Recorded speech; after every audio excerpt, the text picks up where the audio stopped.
Hello, and welcome back to the Awakening Philosophy podcast channel. My name is Jed. How are you going? We are finishing the book today. Well, finishing the dialogue section of the book, but there's one more section after the dialogue finishes that explores analogy, which is fantastic because we have been doing a lot of work on understanding analogy and its relevance to understanding and its relevance to our human purpose here, which seems to be demonstrated via analogy in the book we're reading. As Harry is to belief, so too Joseph, the dialectician, is to understanding. And as the dialectic, the activity and functioning of is to understanding, so too it's all relative is to belief. In other words, well, you could say that debate is the equivalent in dialogue, in conversation, but let me just turn up the music a little bit. How do I do that? There we go. Maybe here. Yes, but it's all relative is the catchphrase or belief used to justify belief as anything to do with what are the primary ideas that we are discovering refers to reality and self, one, good, and truth. That is, just turn this down a little bit here. Okay, so all we can really say about our beliefs is this is what seems true for me. Any claim that it is true, there is actual truth value or to belief, or that it is to do with knowledge or knowing the truth, that it is any relevance that belief has to actual benefit or goodness, and putting all of those together, one, good, true, or oneness, understanding and knowledge, goodness, benefit, and truth, expertise. If we think that our personal beliefs grants us any expertise over anything, that's the root cause of human problems. And that's justified by this idea that it's all relative. It's my truth. And what we've been seeing in our reading and our review is this applies to everything. Most importantly, how we rule our soul, the expertise of how we treat ourselves, how our relationships, either of these two kinds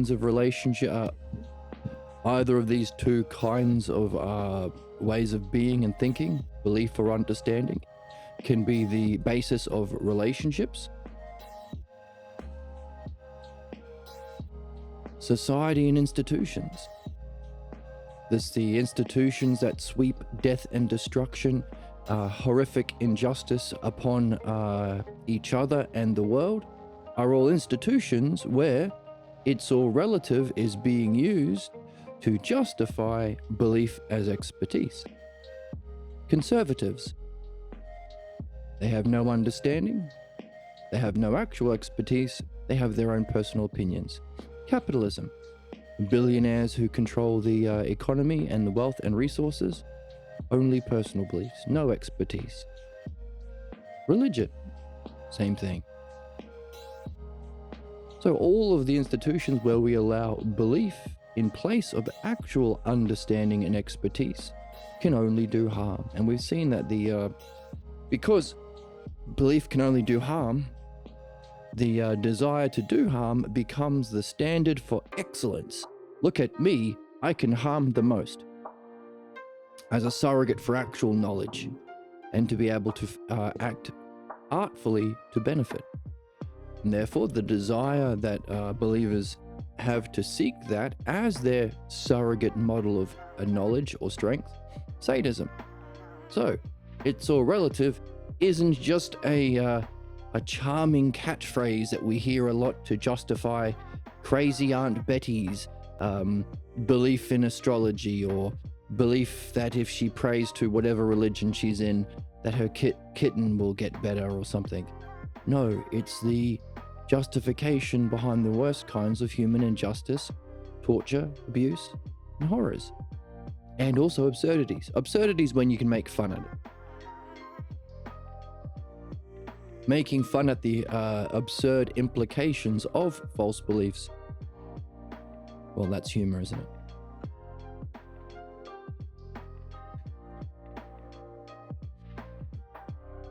So, using this, we can use analogy to take everything that we've just described from understanding belief and its functioning and its implications, and find its correlate to understanding. That's analogy, as the lesser is to greater. So actual expertise would be something to do with understanding. What we've been reading is understanding, sameness, and difference. So 2 key ideas. Hold for a second. So, sameness and difference, 2 key ideas that we make use of in understanding. But interestingly enough, these are not physical things. You can't imitate the idea of sameness or difference. You can't see it in the physical world. These are ideas that are transpersonal, which means above individuals and apply to all individuals. Transpersonal. Universal, you could say. So, sameness and difference. What's the sameness that understanding relates to? The model. So again, a non-physical existence of the model of the human soul, mind, and self. But also we use understanding not just to get to that model, but to reflect upon that model and understand its parts, the differences or aspects. The key word eidos that has been mistranslated in academia as forms. You may have heard of Plato's forms. The actual word is eidos. It ain't forms. That's a bad translation from someone who hasn't done this kind of work on addressing the effects of their beliefs in their understanding. Therefore, that translator is projecting their false, harmful beliefs onto their, skill of translation. The word is eidos, which means aspects that you can behold, the qualities of what you behold. So while we can behold that model as a sameness or a wholeness, we can understand its differences or parts. So right there we can see that there are 2, when we are dealing with the realm of understanding, there are pairs of terms. We call them the self-duads. Whole and part, same and difference. And they're in, you could think of them as on 2 different necklace strings. One has to do with whole and sameness, or one, whole, same. The other one, many parts, difference. Why do we care about that? Well, because we can use them to distinguish what specifically belief can't relate to and understanding can. Understanding can, whoops, I forgot to open my chalkboard. Let's open that up now. Understanding can relate to the sameness of the model and the differences of its aspects. Let's bring that up.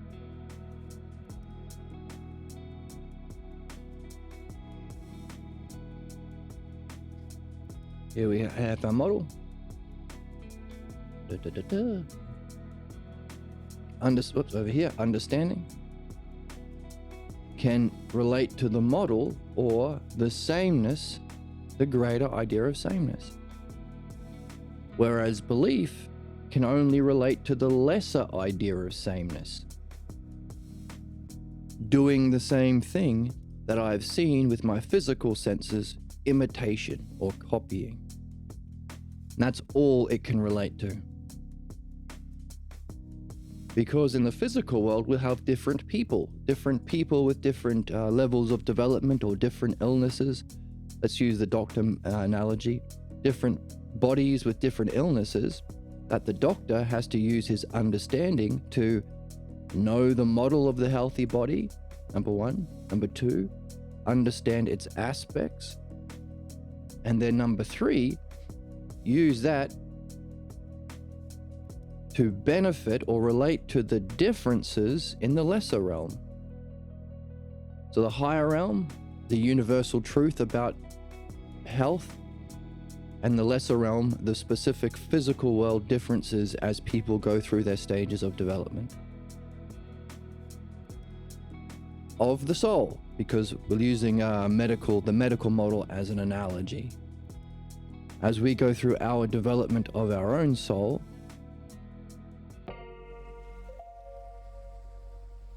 we call that expertise that can use that knowledge and understanding, sameness and difference, to benefit. We call that philosophical midwifery, or the midwife, or the dialectician. The art and expertise we're here to develop. On this map, we can see there's actually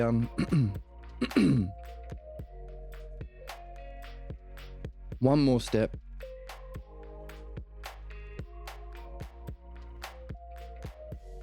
What it took for us to go from the human condition of ignorance, to be bound by our beliefs, to sacrifice that to develop actual understanding, knowledge, and expertise.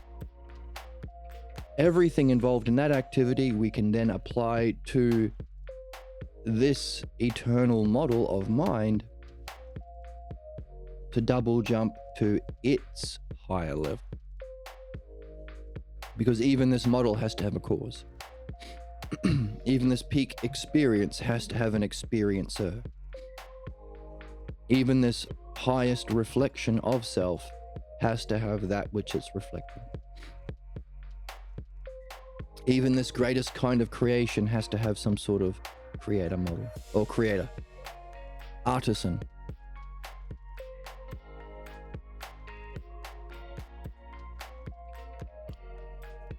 I got a coffee mug warmer. That's why I've got a little lid for my coffee. That's not interesting to talk about. But if you hear a little beep, it's my coffee warmer clicking on or off. All right. So this is what we've been discovering about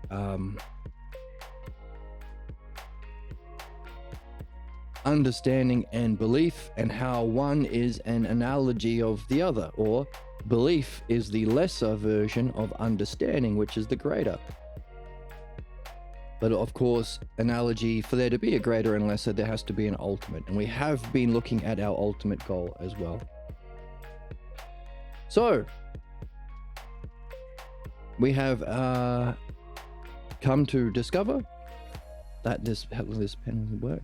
Use that we can make use of the more evolved capacities of being a living being. We have the capacity to participate in logos. That's why we read. That's reason. That's language. All of these words that we are using in our reflection: sameness, difference, whole, part, justice, these sorts of words, logos. And we can use this use of reason and language in self-reflection. Those are the two buttons we can press, the X and Y buttons on our gamepad. And therefore our purpose is to address the lesser and perfect the greater, or purify our false beliefs, our specific false beliefs that rule our souls, therefore the false beliefs about self and reality, formerly called the pathologos, the sick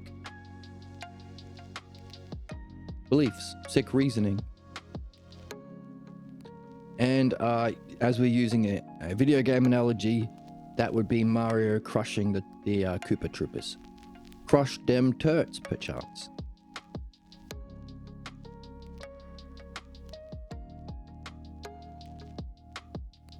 And you can't be surfacing your blocks to get information about your beliefs unless you're seeking your highest goals. So at the same time, perfecting the understanding, that's why we read the text we read here. Not just any old text, but text written by masters of the Logos. Similar to, if you want to be a mechanic, you don't just read Harry Potter or any old book. You read books written by a master mechanic. Now, there are few who have reached that level. Fortunately, one of them, Dr. Pierre Grimes, has written a few different books, so we read those. Dr. Grimes, Dr. Pierre Grimes. Socrates, of course. The Balboa translations of Plato, who wrote down those dialogues.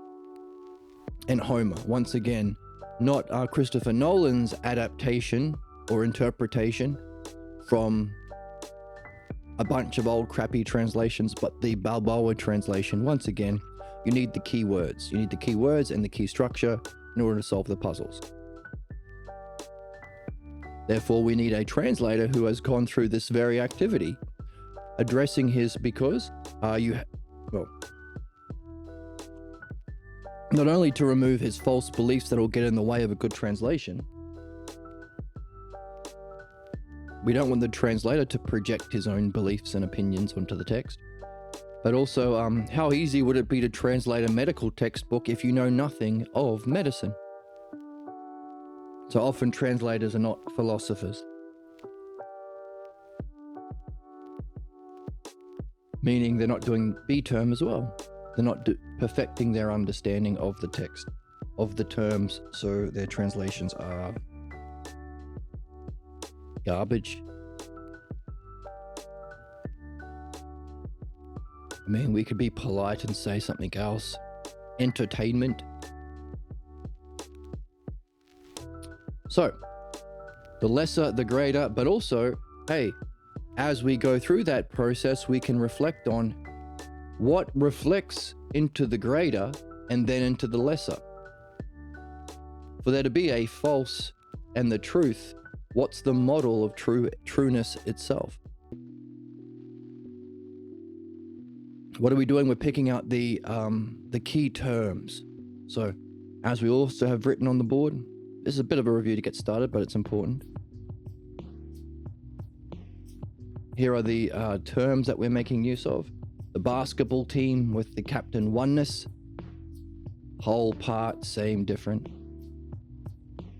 The other team, goodness. The single terms or monads, beauty, justice, excellence, reality. The things we, here's a little man underneath, things that we desire in our belly. And truth, lesser, greater, ultimate, the things that we seek in our activities. We want to know the truth or reach the truth of whatever it is we seek. So these three aspects, or these three forces within the soul, well, these three forces that we have as beings, we call that the soul. That's what we call the soul, the unity of those three forces. And what's interesting is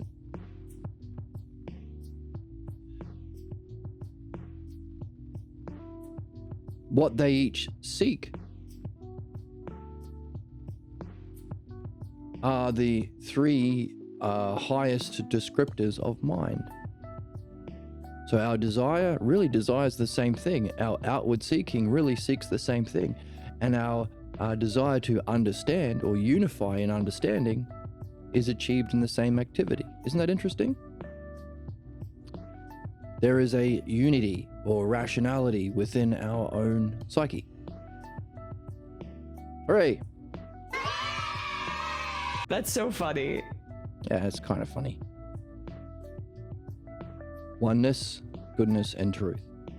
And of course, if these are experienced in mind, or if we experience mind as a oneness, we can see in the afterglow of that experience a desire to reflect upon it because while it's experienced as a oneness, we have to use our understanding that we've been learning to recognize, or actually all these different aspects are there inherently.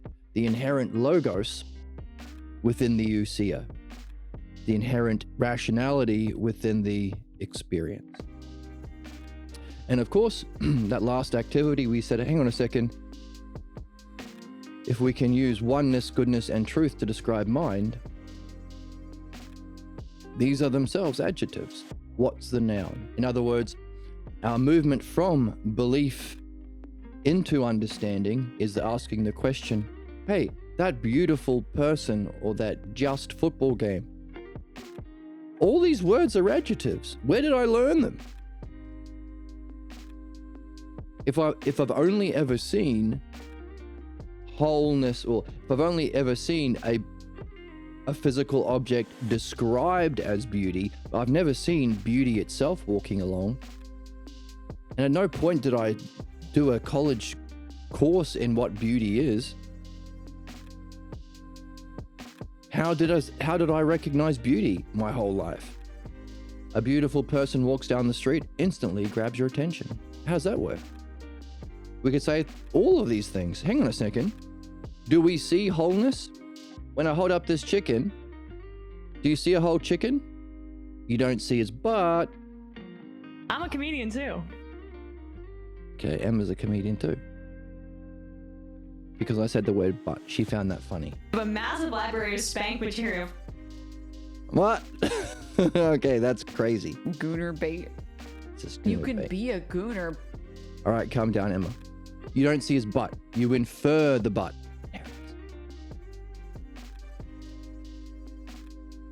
So once again, all of these things we infer, well, kind of like belief. We're not projecting our beliefs onto reality. We are inferring these aspects of mind itself onto our physical experience of parts and differences. To go from the lesser of the terms to the greater. So, our mind functions in this way.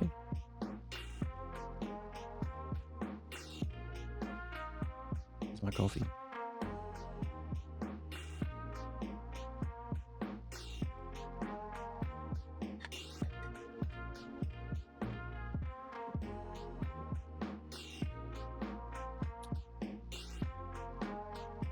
So we ask the question, what are these nouns that we don't see on the physical world, but we only experience or infer as adjectives?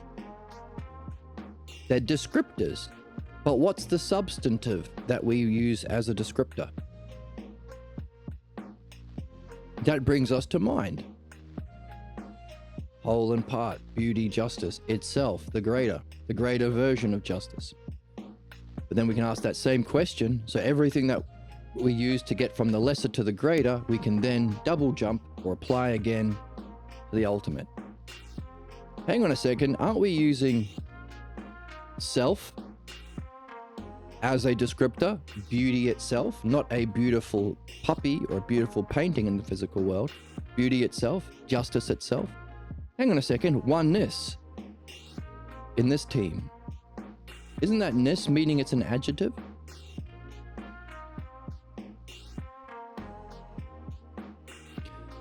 My shirt has blackness. I must first have the idea of black. So the self, or oneness to the one, goodness to the good, truth to the true, to get the standard or axiom or principle of the self. So a ultimate goal. So if we talk about using analogy, crushing the Koopa Troopers as removing our false beliefs through the activity of midwifery, philosophical midwifery, kissing the princess, perfection of our understanding through the reading that we are doing and the applying of analogy and dialectic to our analogy to organize the terms in the text, and then dialectic turn it into our own unified understanding. So the two activities, that's kissing the princess, Getting the gold star and winning the Mario Party at the end of everything is our ultimate goal. So, sameness and difference also applies to these two goals, because what we've discovered is have we written it on the board?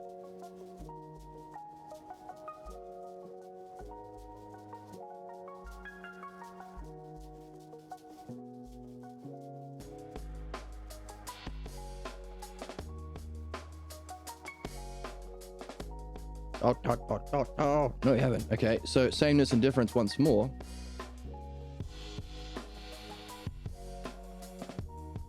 Let's draw our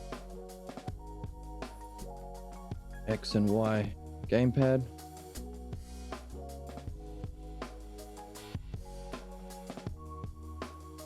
Used to A, crushed turts.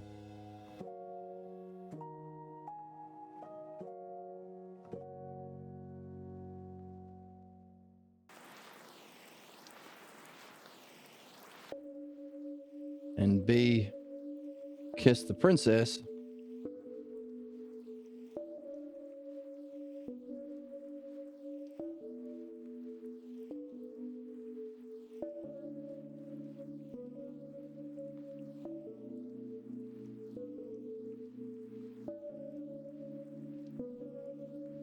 Crushing the turts is to purify our pathologos, purify beliefs by discovering the inherent rationality within our beliefs.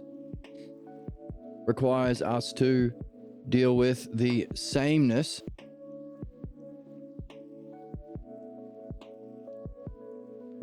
which is beliefs themselves, and our difference, our personal beliefs. We have to become curious about understanding beliefs themselves as a whole, or sameness, and our specific difference, our personal beliefs.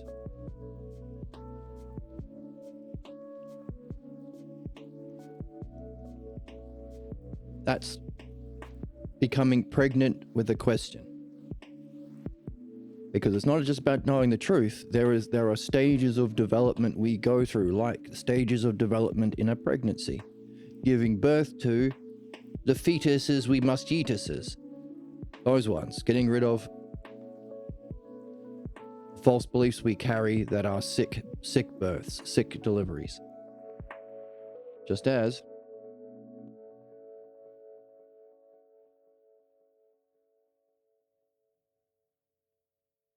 to perfect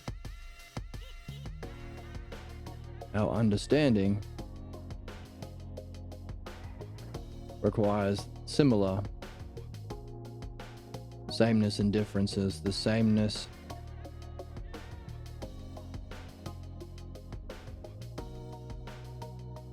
understanding itself, and difference, your own, well, we wouldn't use the word personal ideas because they're not personal, but your own ideas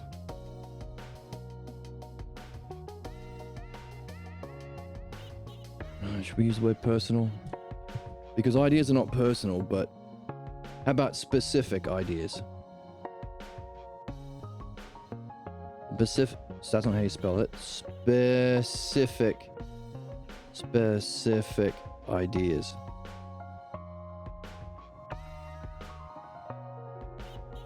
Now this is, again, a question you have to become pregnant with. Questions.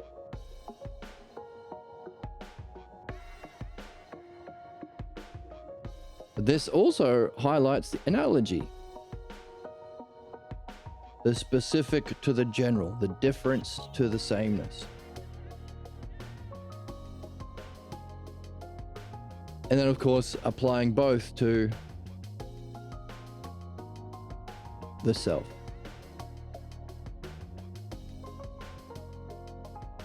In other words, even in this peak experience, kissing the princess, in the highest experience of beauty and oneness and truth of reality, we mustn't identify ourselves with it, otherwise it will function in a similar way as a limiting belief. Now that's a principle that you may not be able to see the significance of unless you've gone through midwifery. In fact, there are many spiritual traditions that have this peak experience and think, well, that's it, I found it. That's myself. I can't imagine anything more real, preventing them from going on to know the self. Know and show the self. Function as well. So what?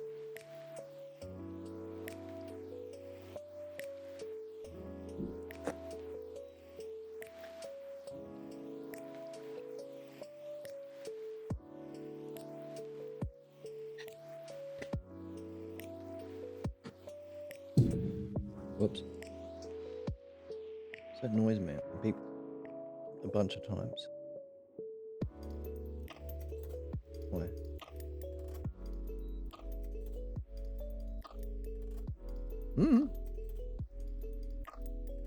So,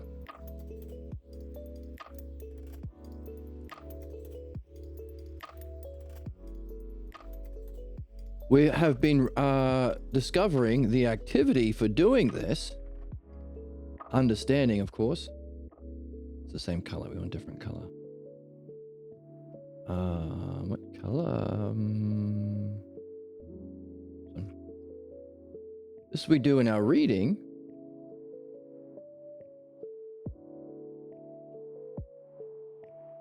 And then our arranging the terms, the key terms in analogy to find the hierarchical structure within the terms. Belief functions through interpretation, debate, sadism, etc. Death and destruction.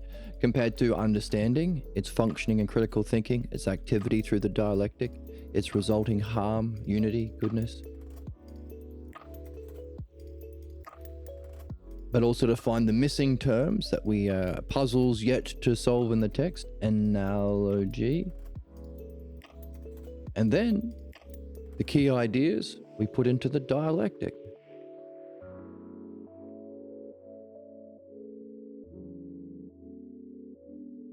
To unify the terms. So you could say that these are the activities of understanding.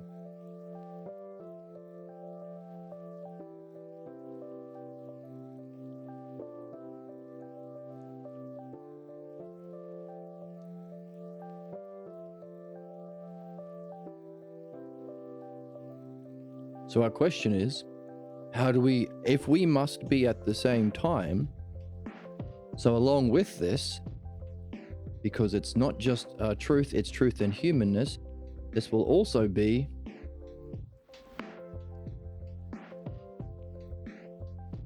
surfacing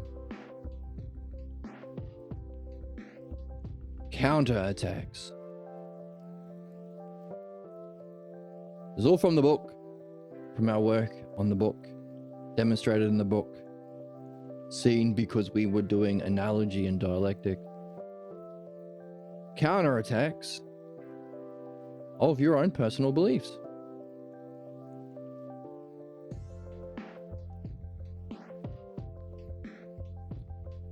To block this development.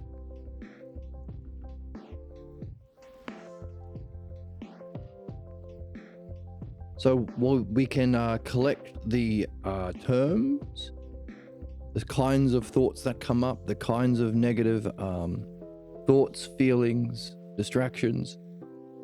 Our question is,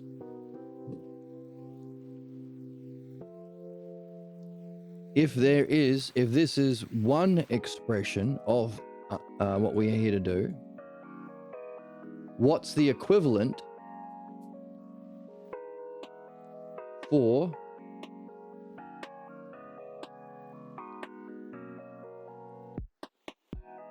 our pathologos?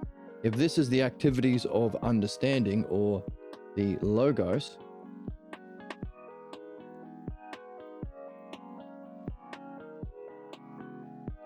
what's the equivalent for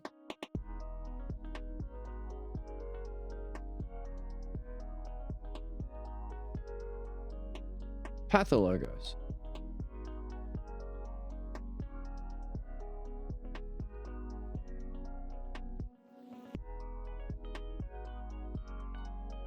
What's the equivalent kind of text we can read that's a puzzle not to be solved about the truth of understanding, but what's false?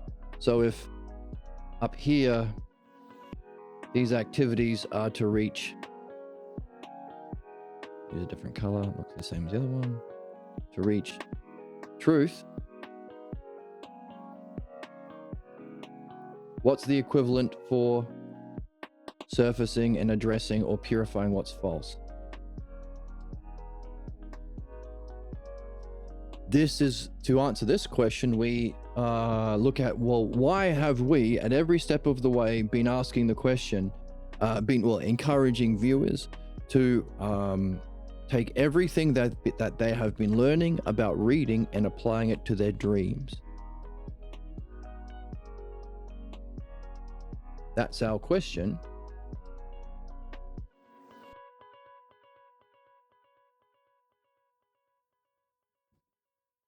And our hypothesis because you won't know until you try it,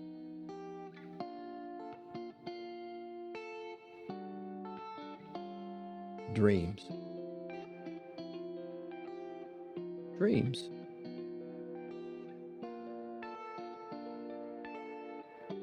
So let's create an analogy here.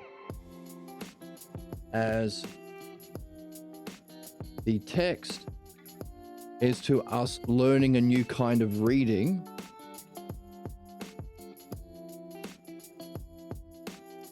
is to the use of analogy in organizing the terms and solving the puzzles, is to dialectic, into solidifying it into a unified understanding that we can then use in dialogues with our friends, just as the book itself demonstrates the use of the dialectic to explore our ideas amongst friends over coffee.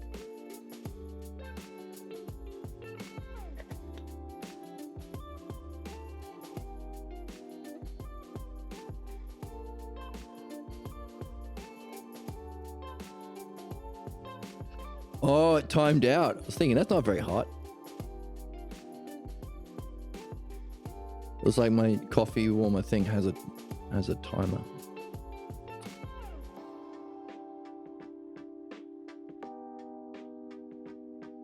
So this highlights the use of analogy to find puzzles. Our question is, let's give it the term. If this is to the perfection of understanding, kissing the princess. Oh, look at that! I'm writing on the wood. Oh my goodness! Let's bring this back. Dude, suck my dick. Hey, calm down. Come on, dude. That's too vulgar. I haven't heard that one. That's too vulgar. Just for writing on the wood of the chalkboard? I don't know if you know this, but like weird dudes exist everywhere. Everywhere. I do know this. Perfect our understanding.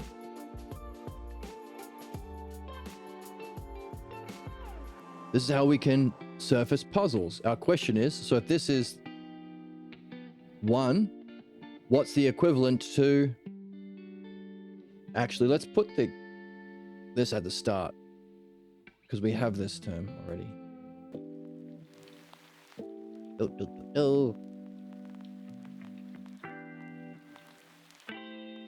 So, what are we doing? This is the meaning of life. As it seems, most rationally speaking, and necessarily speaking, and beautifully. So, again, the things that through the use of the dialectic, you come to a conclusion either this must be the case, necessarily so, or demonstrating a higher order of beauty, symmetry, to show this idea is true, or if we take its opposite, not necessity, but absurdities follow. Not beautiful, beneficial things, but ugly, horrific things follow. So these are therefore showing that all the opposite must be the case. So that's, I'm touching on that briefly, but that's kind of like how you come to a conclusion at the end of the dialectic. So we can use analogy just to organize these terms, but also discover puzzles. What's the puzzle? Well, we have to do two things as human beings. You can't perfect your understanding unless you also remove your problems. And if you realize you have problems, blocks, suffering, you're suffering injustice or doing injustice, don't you want to remove that? Well, you can't do that without the other as well. Oh, I still have this glue on my... It's been there forever. Okay, forget about that. How do we purify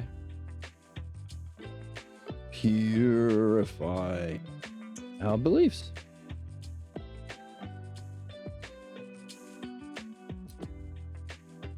What would be the text that we read to get the specific personal beliefs that we have to address and solve much the same way as we are solving this book about understanding?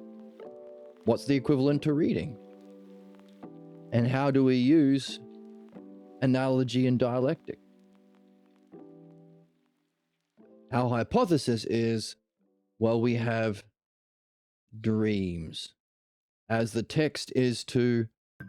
understanding is to belief, or mastering the logos is to removing our pathologos, so too, the text is to our dreams. Reading is to dream analysis.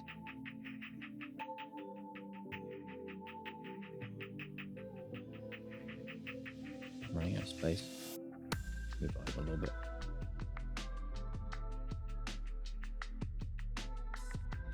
And then how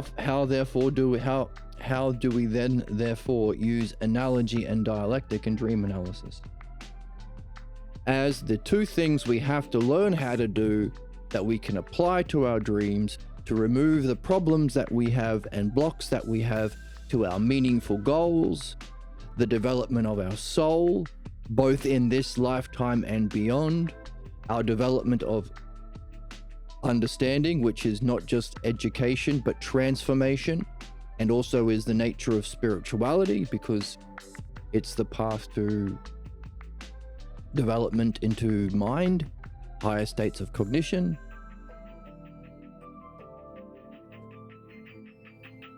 And you can't do one without the other.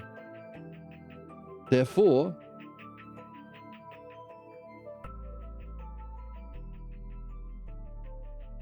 the extreme significance of figuring out how we apply analogy and dialectic to dream analysis.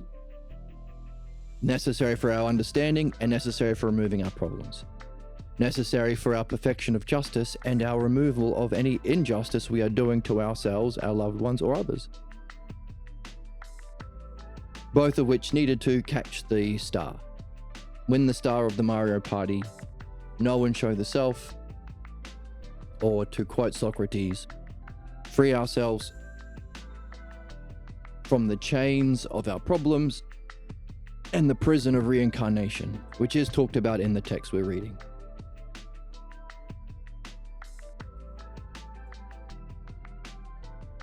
So this is to highlight the significance of these questions.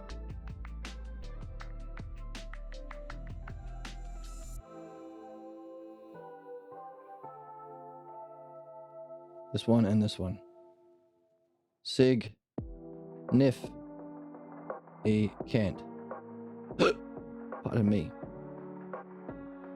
That was a hiccup.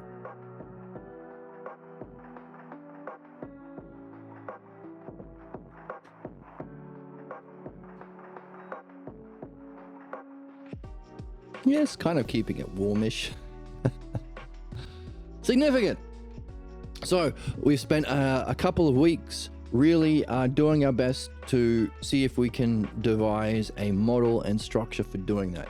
There isn't one written, but this book is, along with what we've been reading in the Philosophical Midwifery book, this book has been given us enough to work with. So, analogy and dialectic. What we discovered is, hey, this ultimate goal, knowing and showing the self, which is the first two terms of the dialectic, definition and demonstration, knowing and showing. Well, it might be the state of being of the author. If the author is do we have one for this? If the author is, yes, here we go.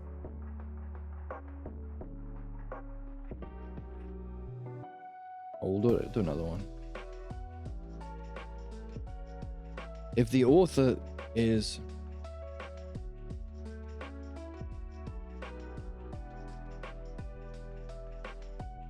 zoom in a bit. If the author uses analogy, dialectic, and the logos terms in its creation,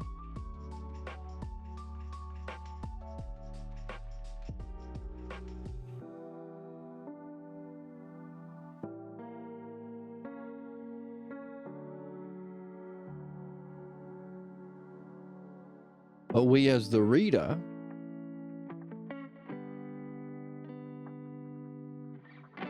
have to make use of them to read.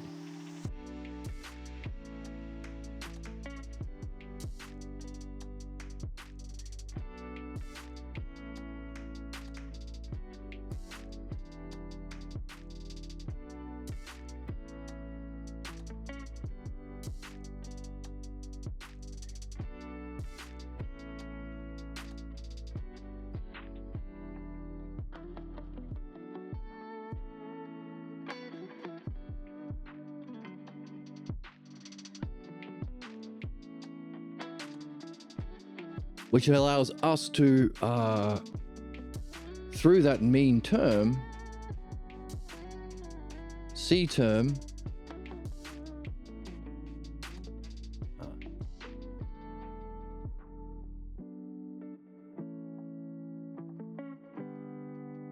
and the author is creating, move it over a little bit. So the author creates using these tools or activities, creates, and we read, therefore allowing us, the C term, through the B term, to become like the A term. That's the true Dharma. That's learning. That's educating. Belief does not allow this. Belief, what we have to service and remove, is the idea that there are strict hierarchies that they invent that serves them. Oh, what do you know? The Jews think the Jews are at the top. The Christians think the Christians at the top. The white men think the white men are at the top. Always. Why?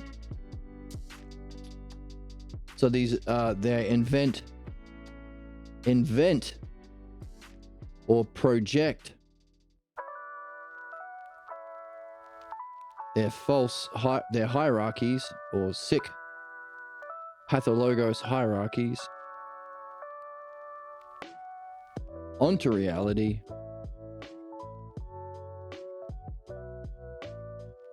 so they can have an opportunity to inflict onto someone else their own injustice and sadism and beliefs the same way their parents or belief-based authority figures, pastor, imam, rabbi, inflicted onto them. Notice this is a stagnant, a redundant analogy that keeps us stuck in ignorance. Therefore, that's what we're looking for ourselves. How are we treating ourselves the same way our first teachers of our belief, usually parents, who get to play king priest, belief-based rulers,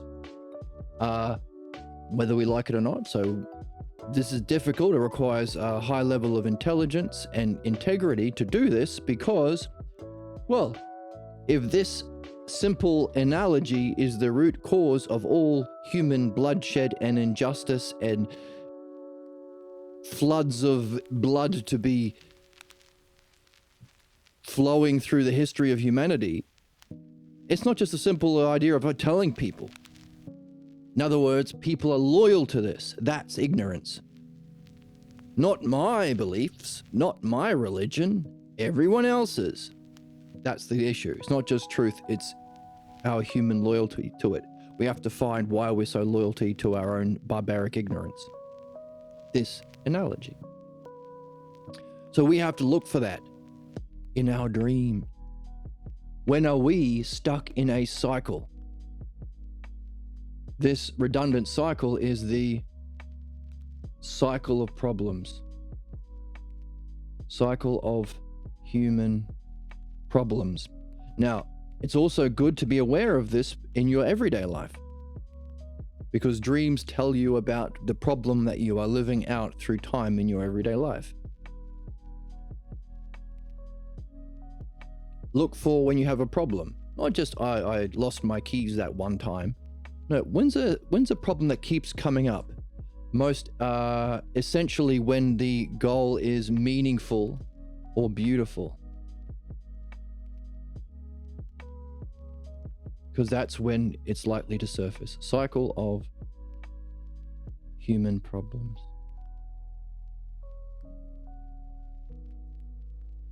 Problems. Hit a drop.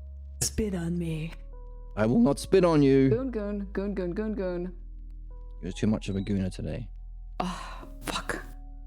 Hey. Okay, you can be a gooner sometimes. You can be a gooner. That's what I said. Do a poggers.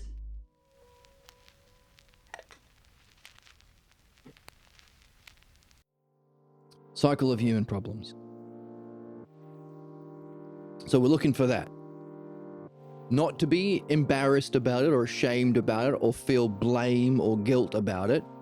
Not to justify punishing someone for having problems like a fucking savage. No, don't be savage to yourself. If you did that, if you found you had a problem and your way of relating to yourself was to beat yourself up, you would be treating yourself in the same kind of injustice, that you were treated yourself. You'd be carrying on that same cycle. Break the cycle. Be kind and funny and charming and supportive and encouraging of self-reflection. What's going on here? Oh no, what's going on? Break the cycle. That's the goal. And of course, as we break that cycle, we can look back and say, hey, why was I born in this time, in this place, with these problems, or with the conditions that would have given rise to these problems? In other words, why am I here to break these problems? Why do I have a specific false belief about myself and reality that I'm here to address as a evolving, developing soul within a greater whole of eternity and cosmos?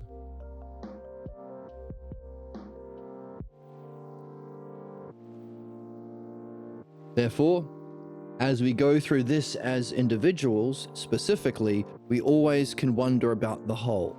You have to do both. Ultimately, it leads to this gold star. Make it yellow.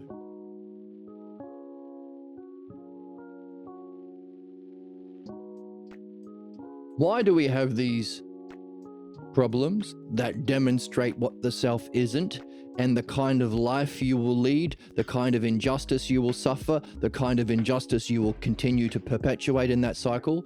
Why do we have this life showing what happens if you have an idea of the self that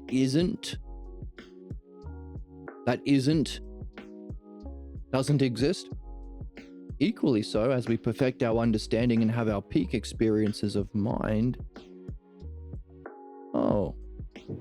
why are we here to discover what the self, what happens if the self is? And if the self is a state of mind beyond even that state of mind,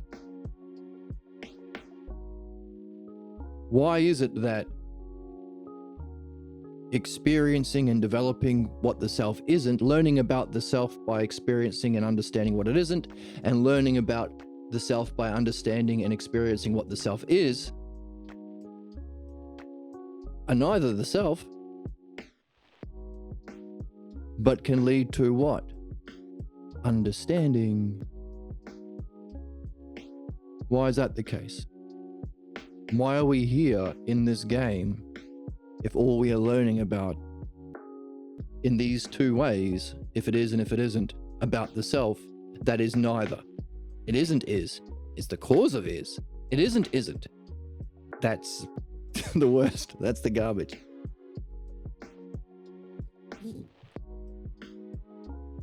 The source of injustice.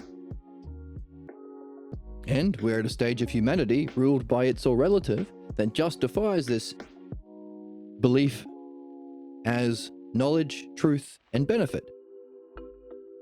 So the key terms that describe the self and mind: oneness or one, goodness and good, truth and the true itself.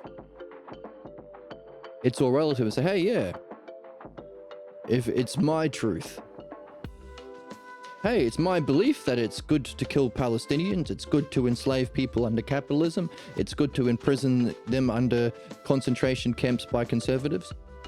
And if we get voted in, then it's just good. It's good, actually. And oneness.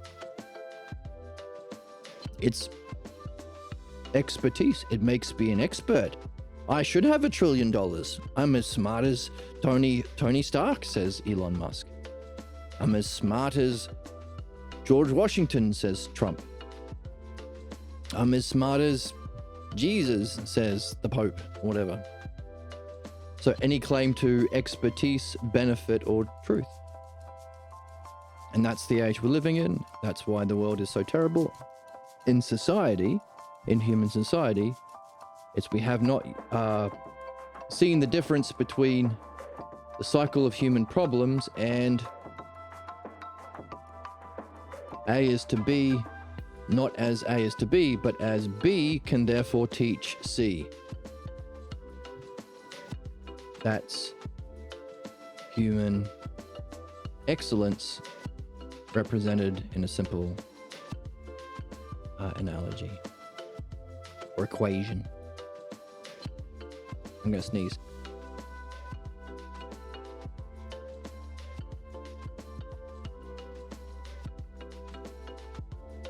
Oh, bless me. Do it. Bless me. I want to see the gorilla packing. Emma, that's not a blessing. Gooner! You want to see a gorilla packing? Emma, what's going on with you today? Excellence. Human excellence. So as we look for this in our problems in our everyday life and in our thoughts and distractions and tangents and even fantasies, so too we want to look for this as a demonstration that we're doing well, we're on the right track. Notice the sick hierarchies that believers have to implement, the Nazis, the conservatives, all that, the racists, the sexists, are also stuck or rigid or stagnant.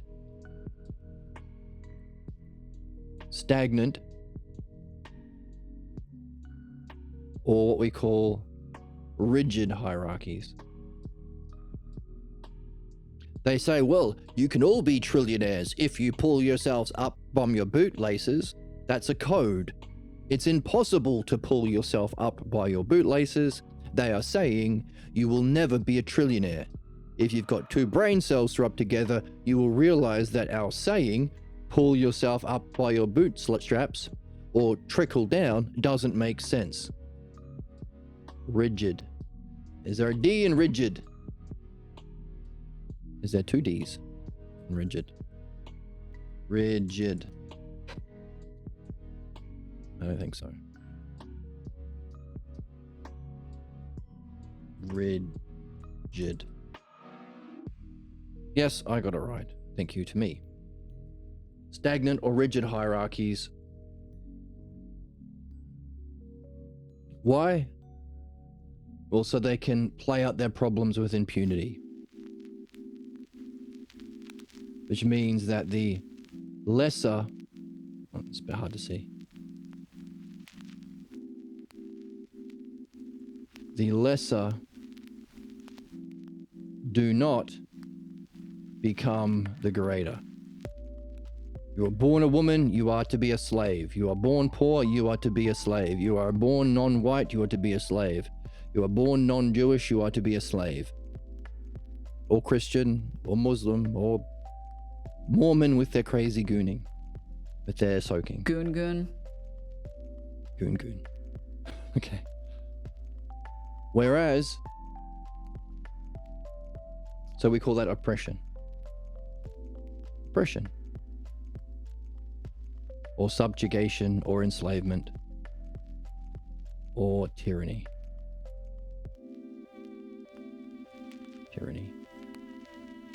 Whereas, the true state of being, of self, of not just humans, so it's our purpose or destiny for, or highest goal for all human beings, whereas notice, this is fate. If you're born this way, you're fated to stuck this way. Likewise, if you are born into this family, you are fated to playing out that same injustice and tyranny that you suffered until you wake up and learn what we do here.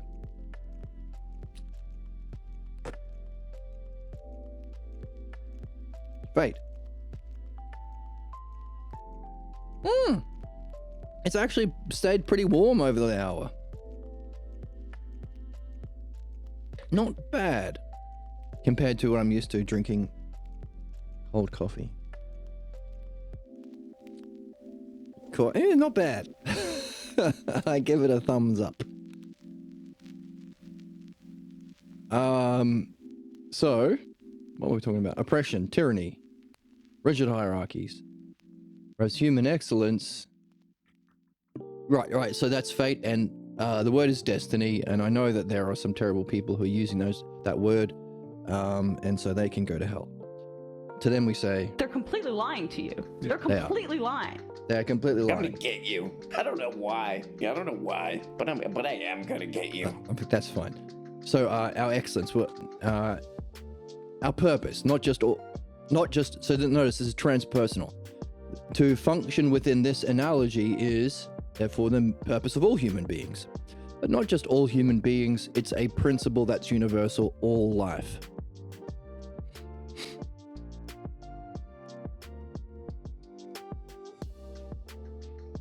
In this analogy,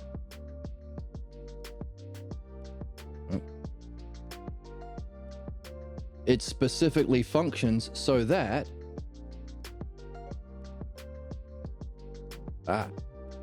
what? The whole point of this is so that the extreme terms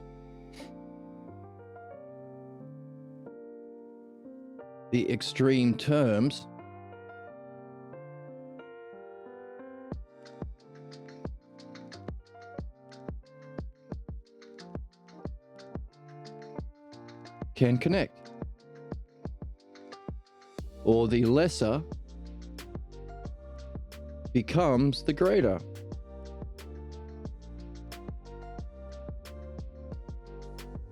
And of course, as we're seeing, there's a stage beyond. There is an ultimate, of course. That's sometimes called the Dharma, or that's the functioning of the logos. Sometimes called the Dharma.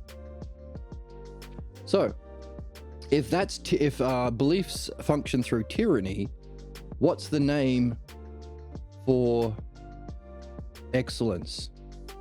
Using politics as a metaphor, a tyrant. Dharma. Well, you could say, well, this is the functioning of a guru. A guru makes others like himself. Or philosopher king.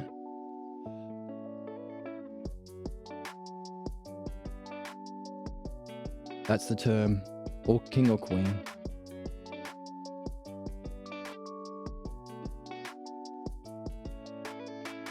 The true functioning of the self.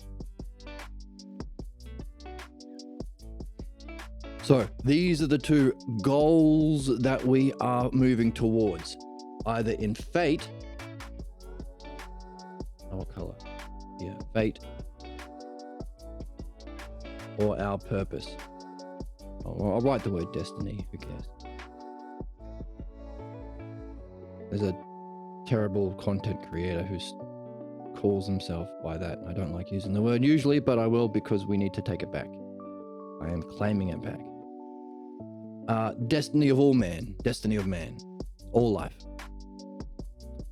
So those are the two goals that we can reach. I won't even write the word purpose.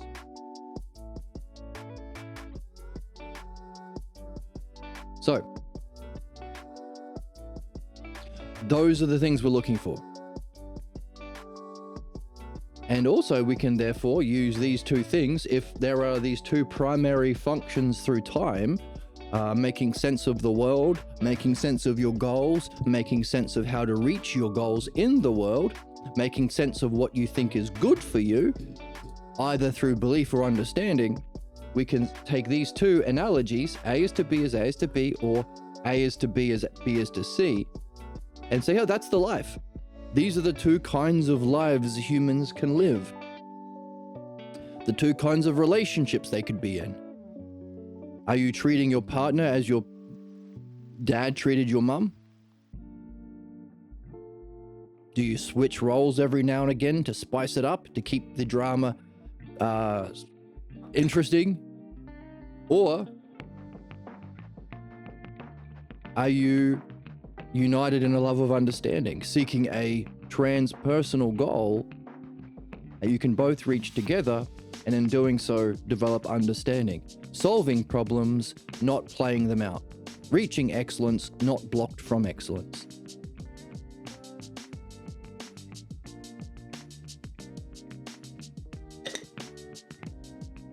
And I'm out of coffee already. So we can also represent that with the ideal relationship. There's your beloved.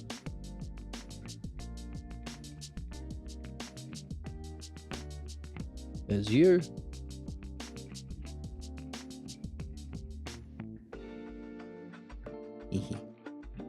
And there's your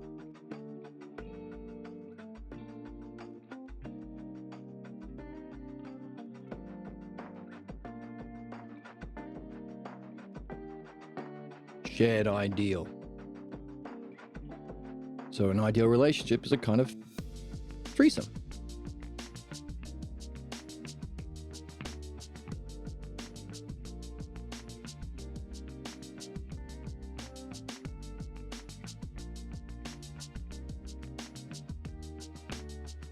Right. Whereas a bad relationship is also, through this, you can develop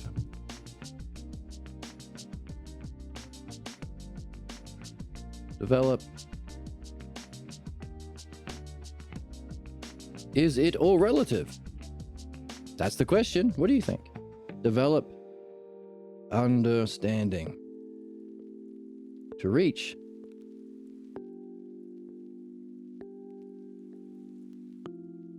A shared ideal. So your whole relationship, you can be further improving your idea of the ideal and further improving your methods to reach it. That's the ideal relationship.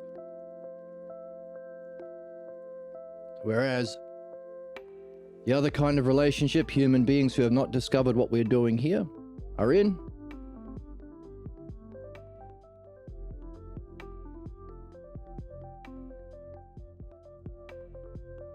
one person has their beliefs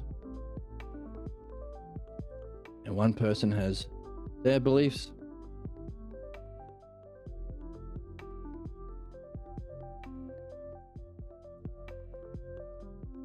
About what's good, about what's loving, about what's true, about how to live life. And life becomes a playing out that stagnant relationship in a kind of conflict.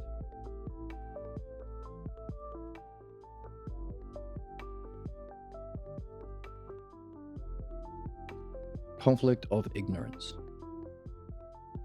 As one pushes their beliefs on the other and the other one does the same back. Ignorance. And leading to fate or becoming more entrenched. At the end of one's life, you become more entrenched. I think it is. Oh, what makes you think it is? What do you think is all relative? Truth? Knowing? If you were on a plane and it was about to land and somebody was sitting in first class and said, I should land the plane. And you think, hang on a second, this guy's had a few whiskeys on this trip. Would you let him fly the plane? Would you say, hey, do you have any aviation understanding? Have you actually studied to understand how to fly a plane? And he turned around and said, hey, isn't it all relative? It's my perspective that I can fly a plane. I've had a few drinks. Oh, don't take that as a clue. Would you allow his truth and understanding and expertise to land the plane that you were on because it was his opinion and truth is relative to perspective or opinion? Or would you say, no? What would you say?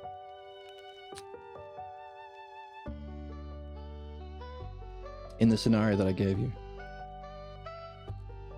So, this relationship, become more entrenched in your false beliefs that you were here to remove. And then we can ask a question, how will that affect our reincarnation? I would say, I would be too drunk to give an opinion. No, you're the sober one in this scenario. Would you allow some drunk person to land the plane if he was super confident?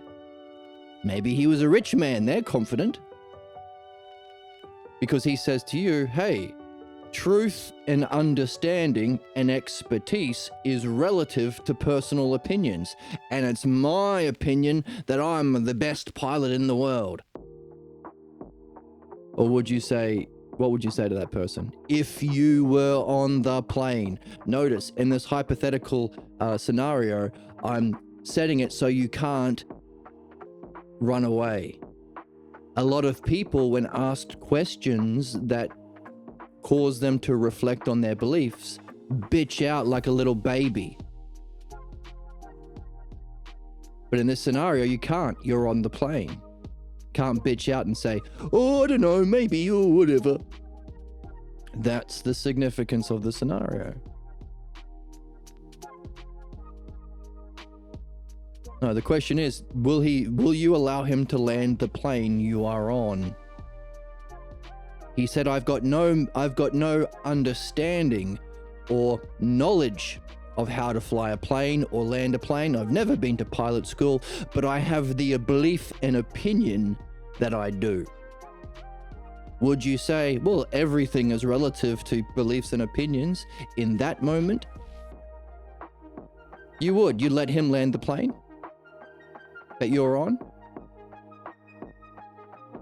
All right, so you're being a liar. So we're not talking to you right now. You can participate in philosophy in this stream so long as you're honest. If you're just going to be a baby, then why would we waste our time talking to you?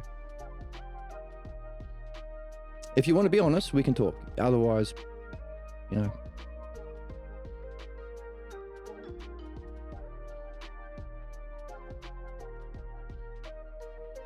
I'm going to give you a timeout. No, I won't give you a timeout. You don't need to. But if you promise to be honest, you would honestly say that you would let someone who is going to crash the plane you are in to crash the plane and kill you. If you honestly say that, is that what you mean? You would let him crash the plane and kill you? Because it was his opinion that he can fly a plane? Or would you say, fuck off, we want the pilot who actually understands the objective truth about how to fly a plane? Be honest, otherwise you'll get timed out.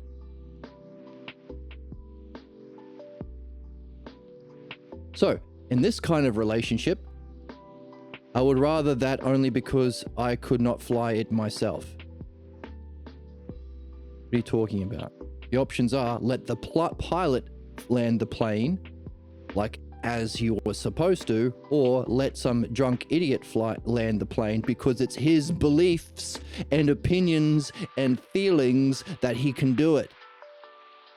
That's the question. Do you know how to answer questions? Maybe you've never been asked a question before. Maybe I'm being a bit harsh. I apologize if you've never been asked a real question. I don't know. You may be from a different background. The pilot or the drunkard is a good question. Have you answered a question before? A meaningful question, I mean.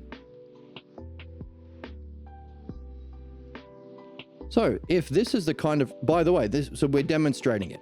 Notice the chatter is lying, but he's not just lying. He's lying in a specific kind of way. People lie in different ways. He learned a specific kind of way of lying. Notice the certain words that he used, certain key words in what he is saying, certain key kinds of distractions, kind of key ways of sabotaging the dialogue. That's a good question and not answering the question. He had to have learned this. He is imitating someone, his mum or his dad. Now, somebody in this game, in a real relationship, if we were to participate in a real relationship, we could ask him, hey, reflect on your way of being. Did you notice that you haven't answered a question? Have you noticed that you don't like telling the truth? Have you noticed that you would rather argue and debate instead of learn and evolve? What's that about? Have you noticed a pattern in that? Do you find it good? By the way, do you care about how I feel, someone who wants to participate in truth? Are you being a tyrant? If so, why? There must be something in your soul that desires it. There must be something in your soul that seeks it, and there must be something in your mind that reasons that way. The three aspects of the soul. Our belly's desires, our heart's seeking, and our mind's thinking.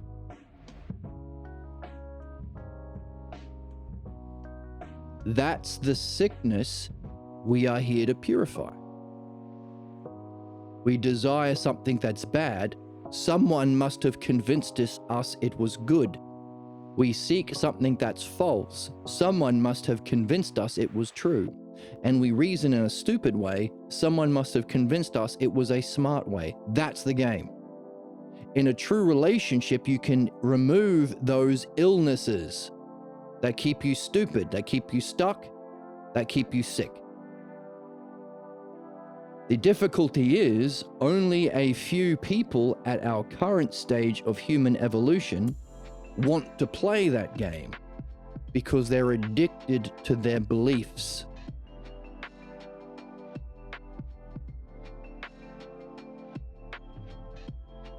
That's the sadism.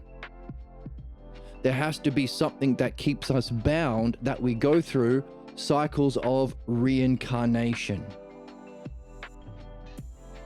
So what our chatting person is doing is trying to play a game that he learnt from his parents, where he will do some sort of conflict in a certain kind of way. So he will have his specific. So the conflict is general, but he will have his specific beliefs, that he will have a specific kind of conflict. And of course, so will the person who decides to give him any attention. So he'll play this on everyone, and then someone will bite. Oh, you like that? Okay, let's play. Why? Because he desires to do that which he is imitating. He, A is to B, as parent is to child. Whoever taught him this specific way of being a child, sorry, he wants to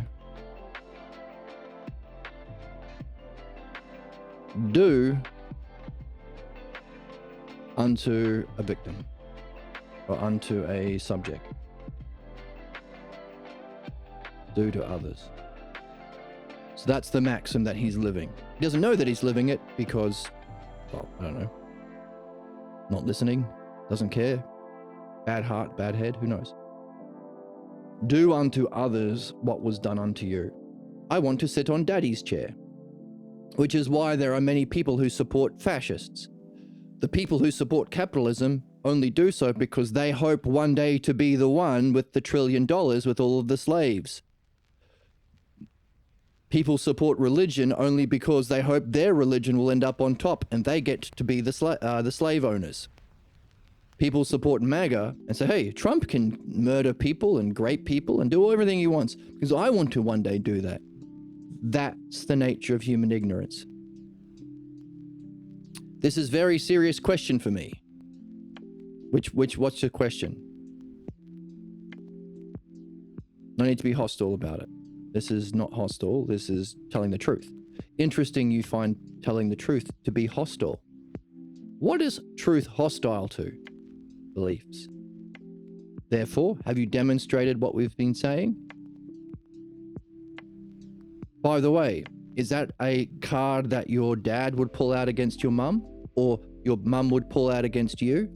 Hey, don't tell the truth about what I'm doing in a way that might help me. That's being hostile.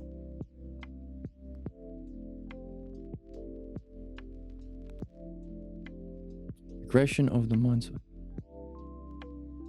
Can you express your question in simple language relevant to what we're talking about? So, that's the kind of relationship he's in. That's also the only kind of relationship he knows. Whether or not he becomes open and curious about learning something else is up to him. Some say that that's the only real question, the call to adventure. Why? Because that's fate. So you say we see a dictator and take him based on his actions. Oh, I don't think English is your main language. I'm not understanding what your sentence means. See, we see a dictator and take questions from him based on his actions. I don't know. Say that a different way. I don't understand what you're saying. So, that's the kind of relationship that people are in. Fate.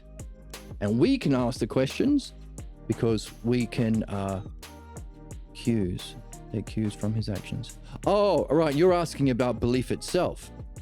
No, you see someone when you're too little to know any better. You're too young to use your X and Y button, to use your language or logos, and to self-reflect, ousia, and you're in a relationship where you're dependent on your parental figures. So they can be the king, priest, CEO of your house. And they model a way of being. It's a good question. They model a way of being. So you can ask, where did this guy get his model for this kind of relationship? Where did he learn this? When he was a child, there was someone, or usually sometimes a pair of people,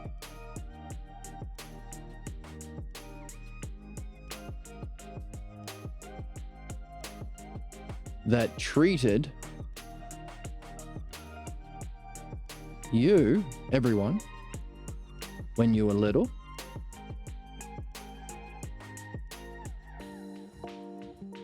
and you're wearing that cap with the propeller on it,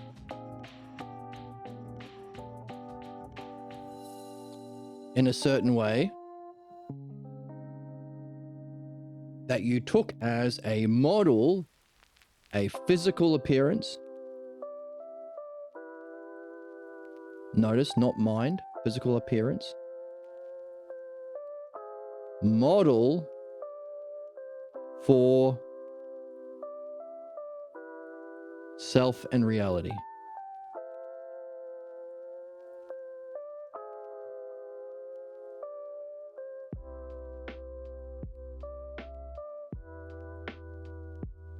That's called an initiation scene.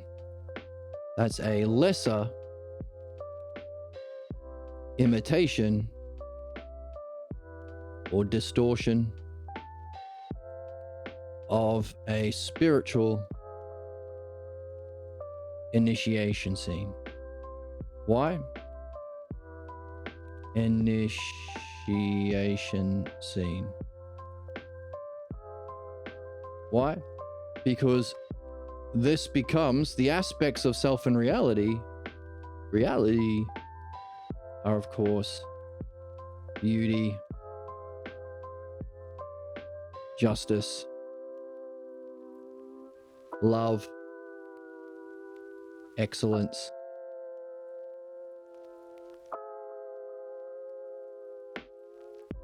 They become the A term, and you are in the lesser B term. There's the A, and you are the B. So, if that's where you learnt what beauty and love and excellence and justice is, could you see why people who grow up with parents like Trump love Trump, think he's beautiful and just, want to be like Trump? Can you see why people who grow up with parents like Putin love Putin? Have you ever wondered why your next door neighbors love their parents when you don't? Do you think your next door neighbors are all wise and knowing? Of course not. Why do their children think that then? Ever wondered if your images of your own parental figures might not be ideal? Ever noticed that Jewish parents have Jewish children? Catholic parents have Catholic children. What? How does that happen? Someone somewhere somehow, as the late Alan Watts put it. Right, so Alan Watts happens to be best friends of the author of the book that we're reading, by the way. If you like Alan, this is an upgrade. But there you go. So, we can ask the question because we are interested in this. We are interested in understanding if this is the kind of relationship on offer to some people, how does all of this, becoming more entrenched in your false beliefs that you are here to remove, how would that therefore affect your reincarnation? How will that affect your death? Clearly, we are going to die in the physical form. How will that affect your death and your reincarnation? If you fundamentally fail to do what you're here to do. Not just fail, but become more entrenched. Reincarnation. More entrenched in that very problem you were specifically born to address.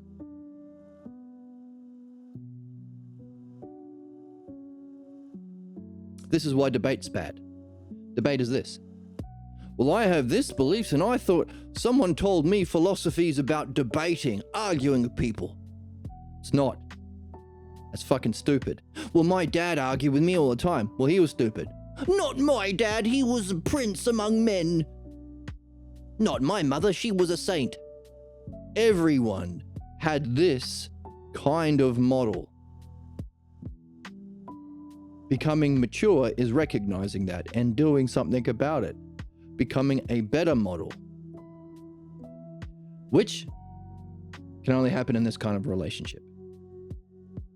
A shared ideal where we can develop understanding through a shared ideal of the self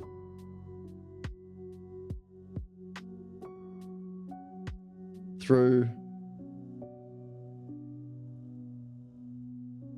love and logos. A love of understanding, philodianoia.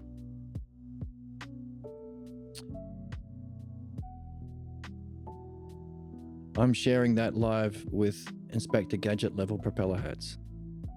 Okay. I don't know what that means, but hey, there's at least someone chatting here. Very few people come across this channel because everyone's in this game. It takes learning. Now, the book is saying, well, if this is the nature of all human beings, the nature of human sadism, ignorance, and harm are on the top, not just in this lifetime, but in death and reincarnation. And this is the nature of ideal relationships, all relationships, including government, spirituality, and business. Shouldn't it be taught in schools? Is the question the book is asking. So, we can demonstrate this in our relationships too.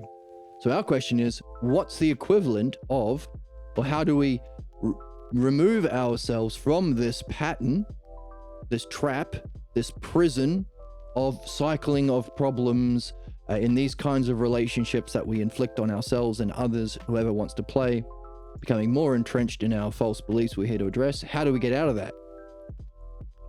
To free ourselves up to be more able to pursue, develop understanding to reach the universal, and in relationships, shared ideal. That's the question. Because we have been developing the one, allowing us to communicate to our friend in chat. Well, friend, we'll see. Reading this text. If he likes Alan Watts, he should really, really, really like this book. Learning to read. Why do I say that? Because Alan Watts was good friends of the author of this book. And Alan Watts did not take up this challenge. He was more of an orator. But here you go, see that for yourself. Compare the two.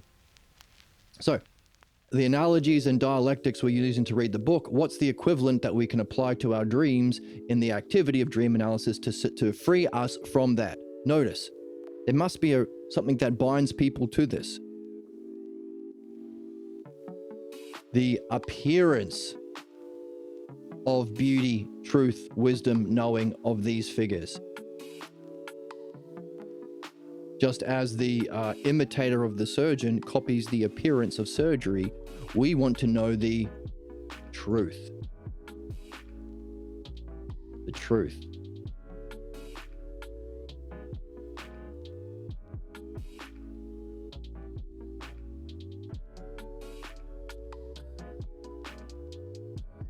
All right, I'll do a whole different one.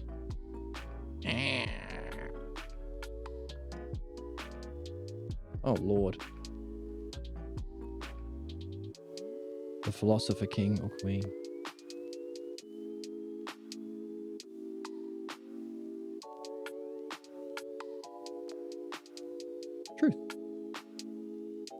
model. Therefore, if it's the truth, if it's transpersonal, it's the same that you can both reach together. It's one. If it's what benefits us, it's the principle. It's what's good. But not only is it, let's say true. The true, one, and good. It's the principle of. It's the standard. It's the only thing. It's the model. Damn it. Can't do it backwards. Here we go. It's the principle and standard of these things that becomes the goal plus the goal of all life.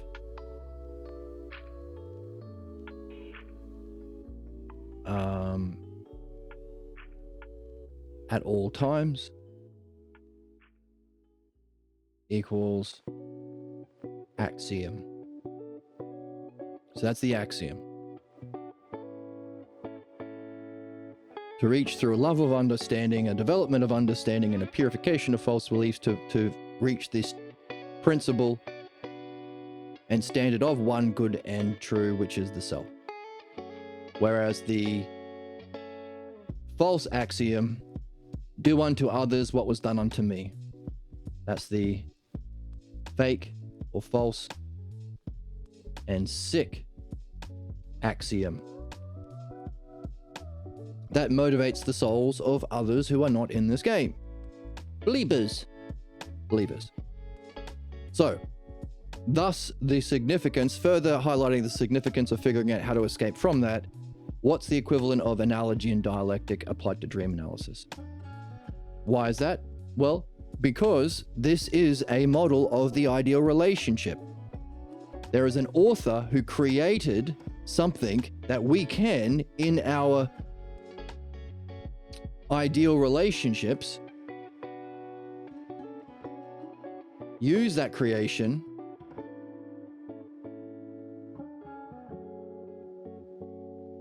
as a shared focus of you happy and everyone else watching can have that as a shared focus. That's the text or the dream if you're doing dream analysis, but that's the shared focus.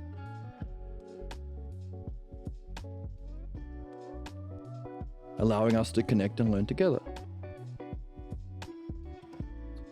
That then at the same time we can ask the question, how can we therefore be like the creator? Is the creator therefore one step higher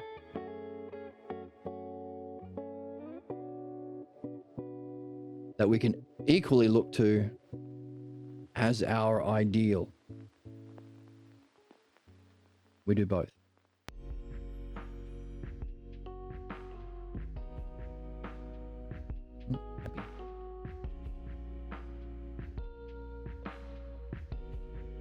So as we do that with the text, wondering about the standard of the author,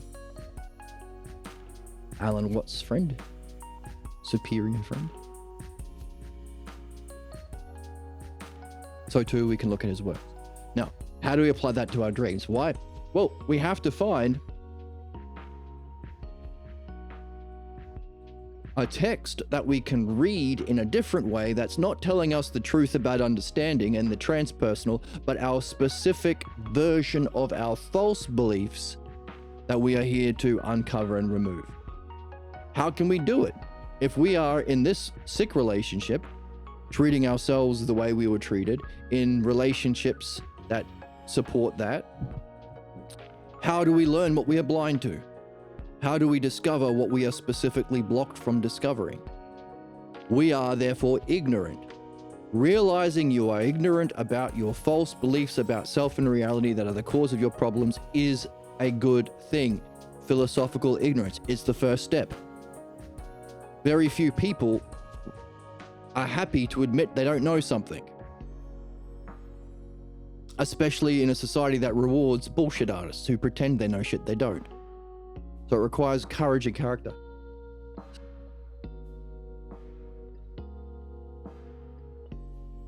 I didn't sneeze.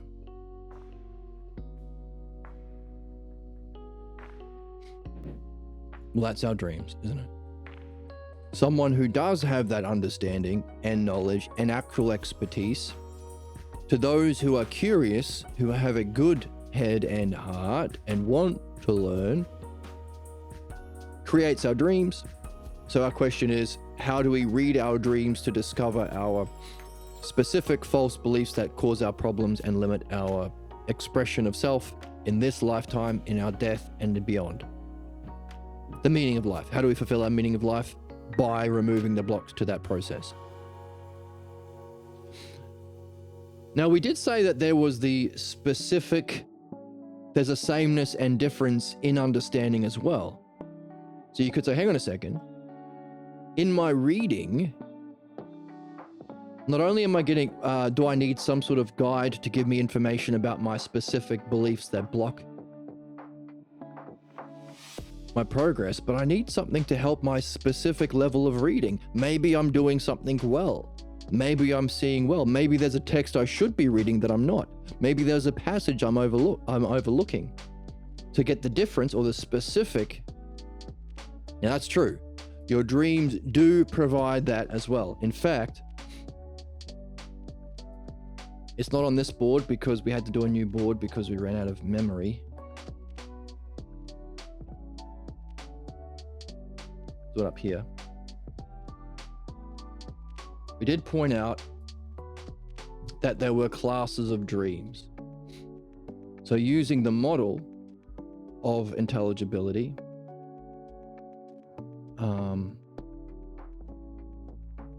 dialect, whoops, too thick. That's what she said. Come on, dude. That's too vulgar. I'm sorry. That was too vulgar a joke. I won't say that joke again. I would scoop the moon in a cup for you. Thank you. Well, yes, for making that promise. The dialectic structure of definition, demonstration, division, and conclusion, or self to self, self to others. So how does that defined self, well, self to itself, how does it function to others? How does that functioning relate to others? And as a result of that experience, how do you relate back to dreams?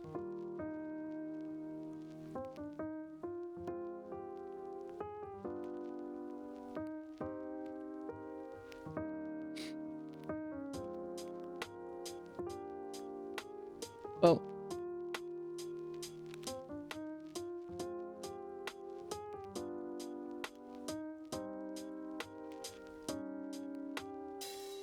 here's another way you can look at this. The definition,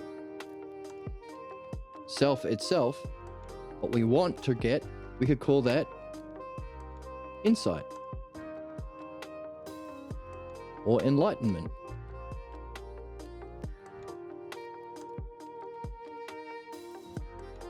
Dreams.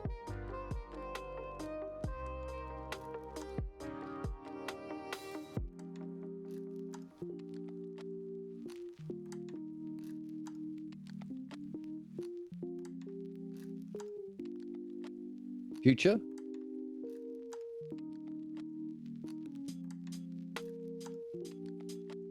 Present and past.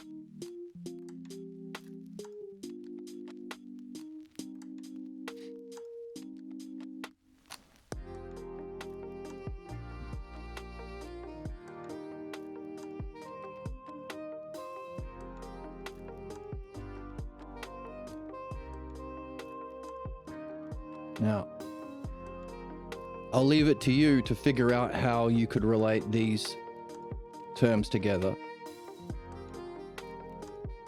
Give you something to do. Don't want to do everything myself. Prophecy dreams.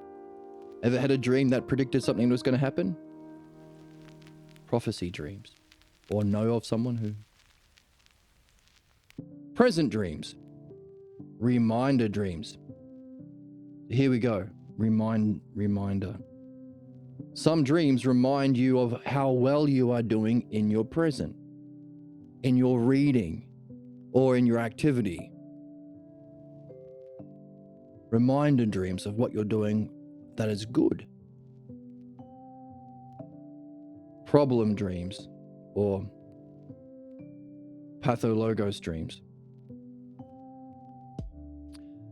The false beliefs we're carrying from our past that play out in our present limit us to a fate future and block our enlightenment. Or even top down. The fake enlightenment initiation scene that we just described to our chatter friend keeps you bound to a future, causes the problems in your relationships in your present, carrying with you an allegiance to the past. That past is the enlightenment scene, so it's stuck in a loop. In other words, you seek your highest state of knowing is to be in a position where you can play out with impunity because you have the political power as a conservative, because you have the financial power as a capitalist, or because you have the power over the opinions and beliefs of others as a religious figure. You can, with impunity, inflict your bullshit on someone else. Why? Because no one else gives a shit about your stupid opinions. No one cares, unless you convince them they go to hell if they don't care. Or you won't get the money if you don't care. Or you go to a concentration camp if you don't care. Of course, parents don't have to worry about that, as we still allow children to be raised in a box with parents who get to do all of them. So, something we maybe will grow out of, I hope. So yeah, so our dreams can talk about our problems.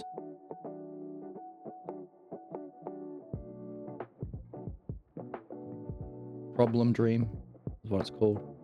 Remind us of how we're doing. Warn us or give us a heads up about the future, and we can have peak states of mind.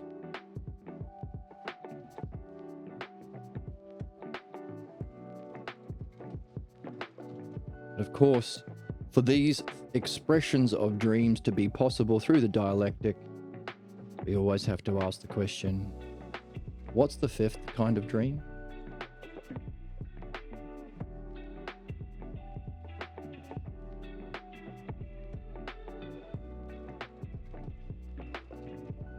So, what we are focusing on now is the most common, the problem dream. I think like 80% of dreams are about this. From what I've heard, I haven't done the research. Just a ballpark figure from the author of the book.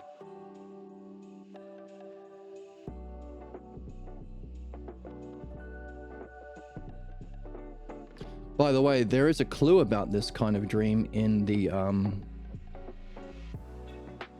modern updated ox herding pictures.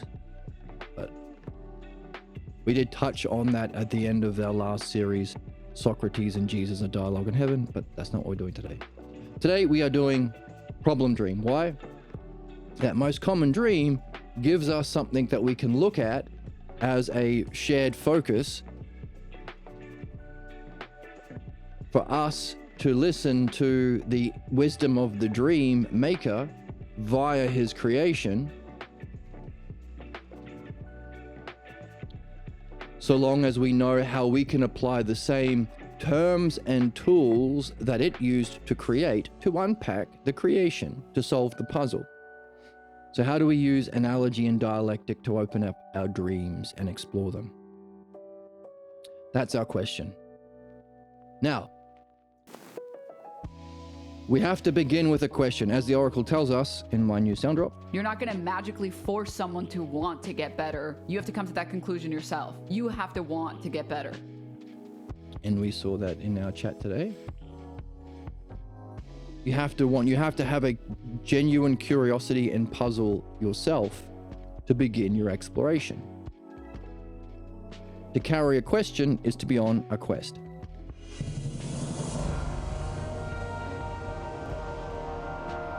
And there's our quest music. Is it loud enough?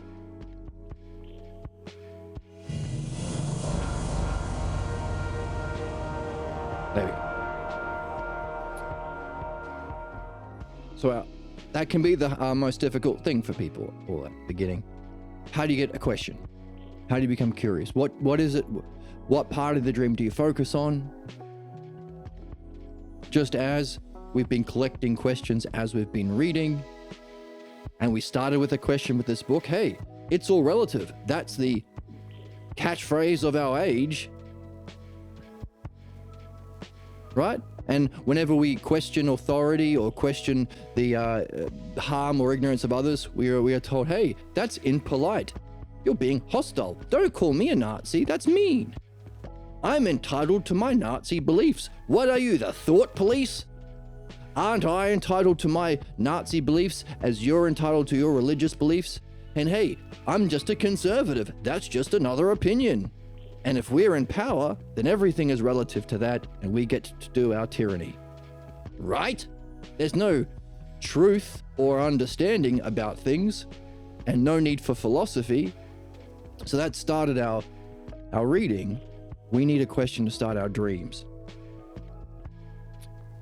And that opens us up to analogy. As we saw here, analogy gives us a structure to find a question. Those questions, we're missing these terms. And if the dream maker is communicating a dream about these kinds of things,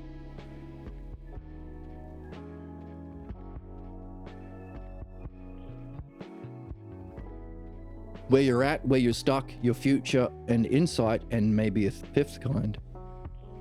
And he's using dialectic and analogy to communicate to it. So you're not literally kissing a dragon. It's a metaphor. The dragon is a metaphor. The state of mind that you loved kissing the dragon in is a simile. State of mind is like a state of mind that you experience somewhere else. And the drama of the dragon then making you King of Britannia is a allegory. How do we use that? Oh, and by the way, and it leads to one of two kinds of conclusions. Becoming more entrenched in your problem, stuck in that sick axiom, A is to B is A is to B, or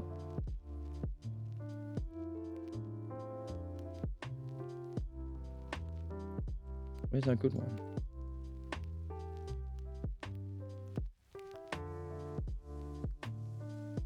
Doing our best to develop into our true axiom, A is to B as B is to C, or we can simplify it because B does double duty. This one. So how do we use these definitions of the kinds of analogies that are played with so that we can reverse engineer, well, not reverse engineer, go the other way. They are presented as an analogy to make you puzzled, to give you some work to do. You're not being told. It's believers that tell you what to do because they want to maintain a strict hierarchical system of oppression, racism, sexism. That's why schools in our modern age run in an age where we allow religion, conservatism, and capitalism to exist. Don't transform you to be like the teacher. They tell you so you can be stuck as a slave. The dreams aren't going to do that. They're not going to tell you the answers. They're going to give you puzzles to figure it out for yourself so that you can learn how to use analogy and dialectic yourself to know the self. And then once you know the self, turn around and help others along the way. A is to B as B is to C. So, essential.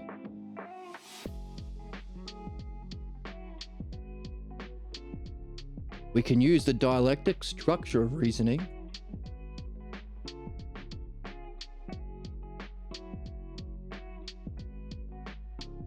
to define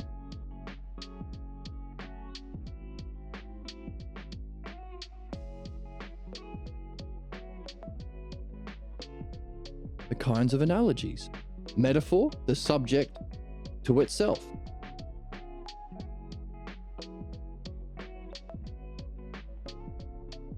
Now, last time we used this as the main heading, but I think this might be that the fifth term of the dream. I think these headings might stand alone.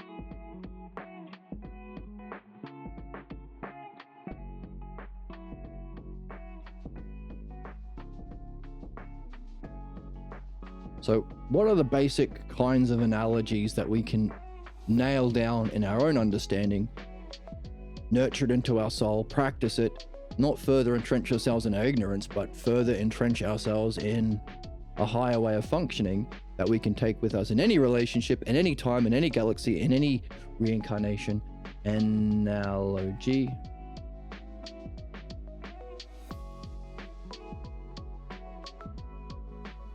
And then how can we use these kinds of analogy to unpack a question? That's what we're going to look at now before we jump back into the book, so we have something to do as we continue to read to address our problems. As we've seen, it's kind of the most significant thing. Kind of even more than reading, kind of.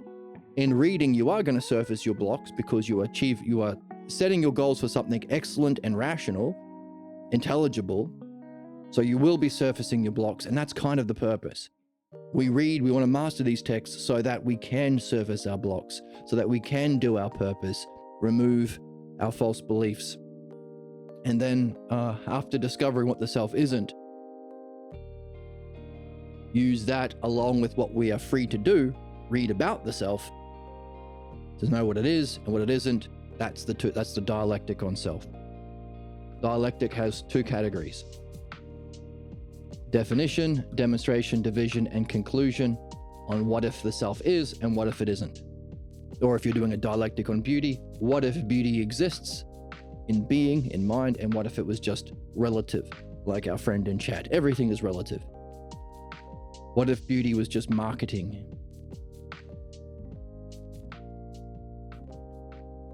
To see the absurdities and horrors that follow if it is relative, and the necessity and beauty for what follows if the self exists. Keeping in mind, 1, 2, 3, 4, we have that fifth highest higher term.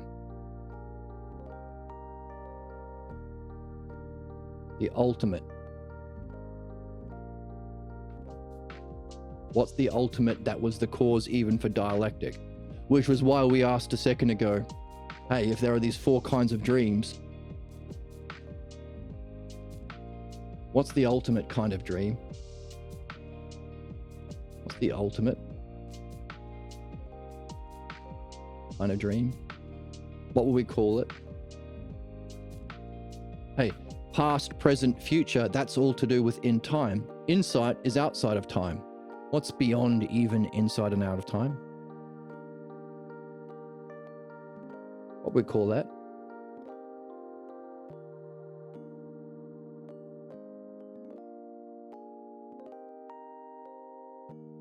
So we can wonder about this as we go along the way. So here we go. That's an example of a question that we can carry as we learn to understand our dreams, specifically to learn the art of analogy and dialectic, but more specifically to surface our false beliefs that cause our problems and limit us from our reading and our highest goals. To remove our problems. To do of the two things, if reading is what we do to kiss the princess, we need our dreams to crush the turds. And then all the way wondering about what's beyond both. What's the gold star of the Mario Party? So, that's what we're going to do now.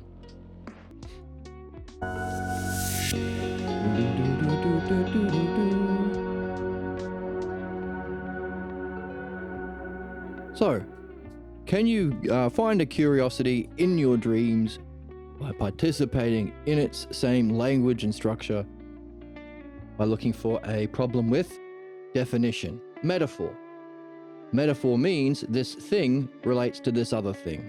This dragon itself. Pardon me. Excuse me. Oh my fuck. Oh my fuck. Relates to this other thing. So the objects or the furniture in the dream, is there a curiosity about that?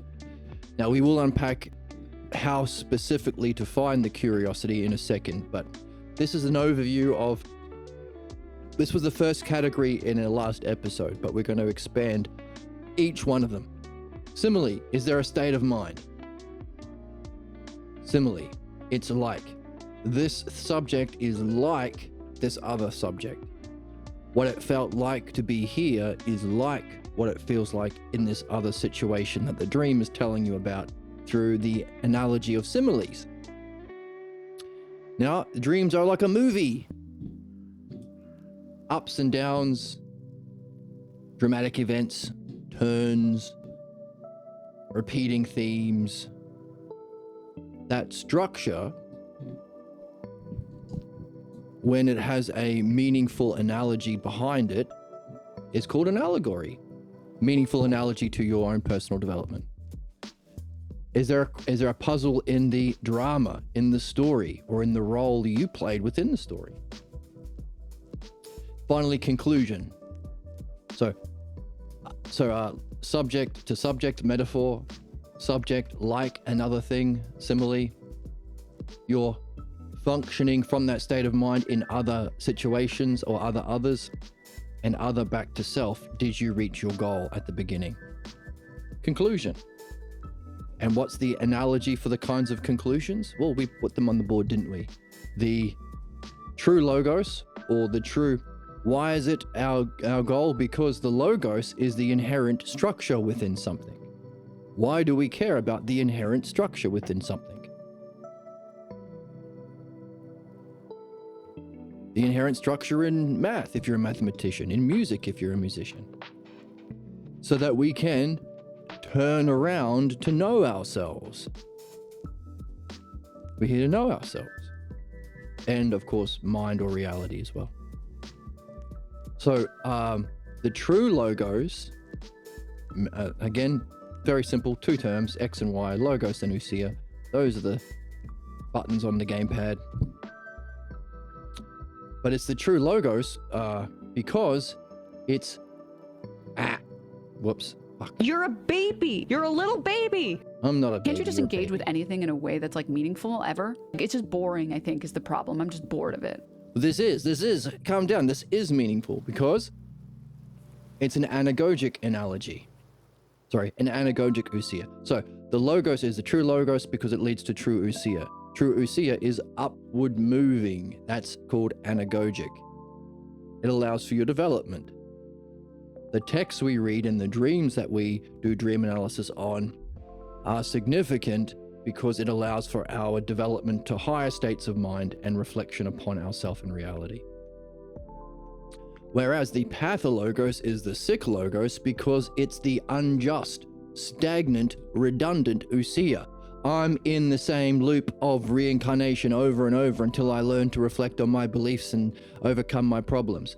I am still stuck in the same sort of injustice. The injustice I suffered in childhood in that origin scene, I'm doing to myself every day. I find a partner who can do it to me. I find relationships and business and fun and whatever to do it. Stuck in that cycle. I'm doing unto others what was done unto me. I'm passing on that cycle within the human species. Redundant. That kind of ousia defines human problems compared to our true purpose to know oneself in an anagogic way. Therefore, that's why we care about the logos. The logos is the inherent structure that facilitates that, allowing for understanding. The pathologos is its distorted reflection to teach us about the logos. Beliefs are the distortion to teach us about true learning. The stuck ousia of the stagnant ousia. Wow, the Jews are doing more genocide and holocausts. What do you know? Who would have fucking guessed? Everyone would have guessed. Because it's a message about true anagogic upward moving, which is what belief fights against and is the opposite of beliefs. Beliefs are always based on division. my team against your team. MAGA versus MAGA versus Democrats, or Jews versus Goyim, or Christians versus non-Christians, or Muslims versus etc., etc., etc. Always the same. Always does harm, always divisive. Unity can only come from participating in what is universal. Unifying, that's understanding. Oneness. Benefit only comes from that as well. The application of those understood universal principles applied to our souls, species, society, and institutions, that's goodness. And that's the apprehension of truth. Whereas belief, division and not oneness, badness or harm and not benefit or goodness, and what's false. Necessarily.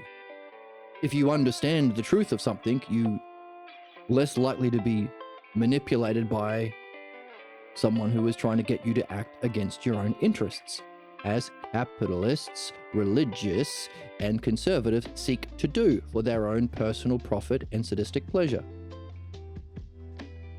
Necessarily, beliefs are required to abuse people, scam people. Beliefs are the inherent structure within that which keeps us bound to ignorance and sadism and harm and injustice. So those are the two kinds of conclusions you could be reaching yourself in your life. As we pointed out earlier, the two kinds of relationships you could be in. Becoming more entrenched in your false beliefs, conflict based on beliefs, or to develop understanding, which is the participation in Dharma, true logos. So, which of those jumps out at you of your dream? Now, we are specifically looking for problem dreams. That's the one that we need to find to remove our blocks to our reading.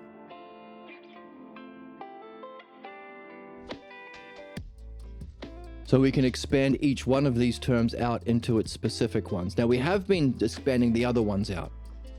We haven't done metaphor yet because we were, the way that we did the structure. So, demonstration or similes or states of mind. Is there a high state or a low state? Itself. Demonstration, we looked at the aspects of it. Hey, maybe you're in a high state, but there were aspects. Or maybe you're in a low state, but there were aspects that were good. The aspects of the states of mind, the virtues. So not just the thing, but the quality of the thing. Division. How was that thing that functions with these specific qualities affecting the drama? So notice we see the same structure. Metaphor or the thing itself. Simile or what was it like? Qualities, states of mind. Because the states of mind is the qualities of the self. That's why you don't want to get identified even with your peak states of mind. The allegory, divisions. How were you functioning from the states of mind in the drama of the dream? How were you seeing, thinking, and acting? And conclusion, which was the goal. Hey, how did that state of mind help you reach your goal? And how did your goal reflect your state of mind? Did it develop your state of mind? Block your state of mind? Reach a higher excellence of your state of mind?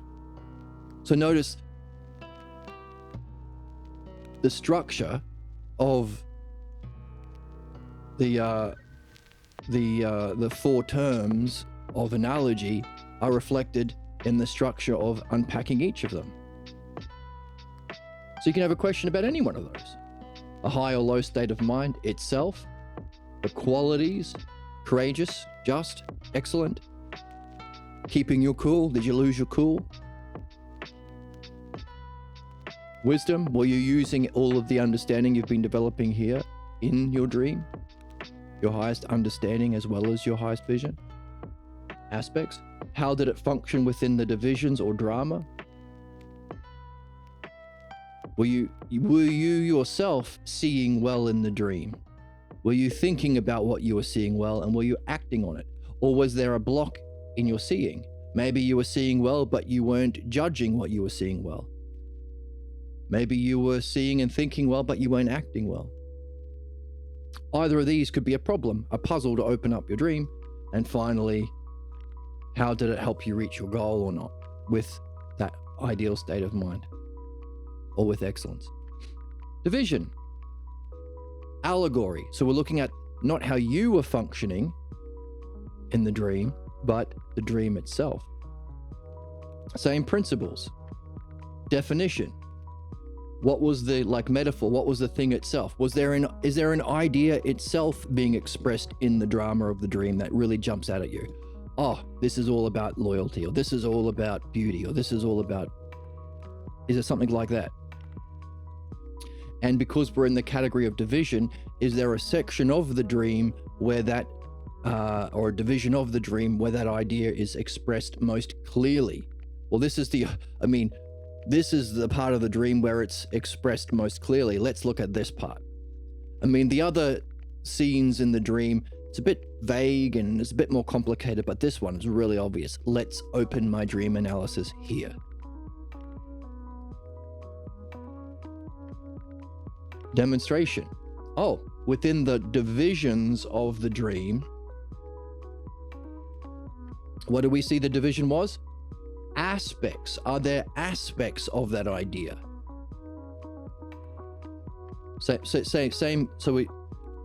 We're also learning about the dialectic because, hey, the thing itself, metaphor. Its aspects, your state of mind. How it functions within a story or role or drama, allegory. Goal, the two kinds.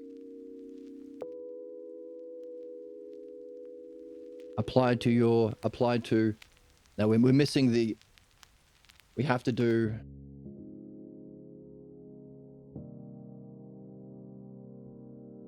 metaphor. But before we can apply it to metaphor, let's see the structure so we can unpack the four general categories that you can find a puzzle about, or a way to jump in, or a section of the dream to begin metaphor within metaphor. Right, Emma? They're secretly turned on by it. Well, aren't you all a bunch of Be a gooners? reasonable gooner. They are, if they're turned on by what we do here. They're a reasonable gooner. Because this is reason itself. It's awesome and it's gangster. It is Spit gangster. on me. Hey, I shall not. Gooner! So, aspects within the divisions or allegory. Are there divisions of the dreams that demonstrate different aspects or develop an idea? Well, same idea, but it's clear here, but this aspect I want to focus on or seems significant. Or maybe what was in this first scene is developed further and then developed further in scene 2 and 3. Can we look at each of them and see a development of its aspects being demonstrated? So aspects, and then how it functions within the drama. So the allegory of the allegory. Is there a division? Are those divisions showing? Oh, we looked at same and difference, didn't we? So same and difference. So normally we talk about self and other, but you can, as we saw, pulling a few different ideas together, stay with me. Within the three categories of logos, the one that we're talking about, oneness for understanding, whole and part, same and different, like and unlike. We said that they are like beads that You're a little bitch ass baby. just for deleting everything. You've been a bad little girl and you're getting a vigorous spanking right Oh now. my goodness, you're all a bunch of They're like a goon. They're a gooner. They are. So, whole, same, that's all kinds of ones. Or even before one, self. Part, difference, all kinds of manys. So these two necklace strings, which have these two different beads. So normally we look at self and other when we do the dialectic, self to itself in definition, self to other in demonstration. But we could also, because we're dealing with analogy, which is same and different, there is something the same about the analogy, but something different. Otherwise it would be literal and not an analogy. We can use same and different within the structure of the dialectic to gain further insight. It's a win-win. It's a win-win. That's what I said. It's sad. And I'm sad for you. And I'd be happy. Off the perky, call me Kirky. That's right. Do a poggers. It's awesome and it's gangster. And also gangster. I'm too pure. Calm down. Right. So, sameness to sameness. Is there something demonstrating or defining the idea clearly? Sameness to difference. Same idea in different situations to show its aspects or development. Difference to difference, not other to other, but difference to difference. Different or opposite idea in different scenes. So when we're looking at an allegory, the idea itself most defined most clearly, demonstrated in aspects within the divisions, or contrasted. Hey, same idea, well, different idea because it's the opposite. So maybe it's a contrast dream. This is what happens when you're in your good state. This is what happens when you're in your bad, or your problem.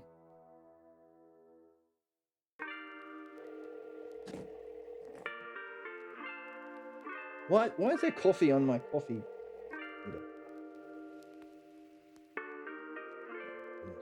The coffee thing's leaking. Doesn't seem to be leaking.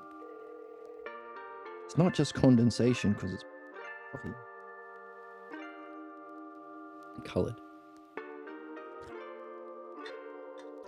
Still pretty hot.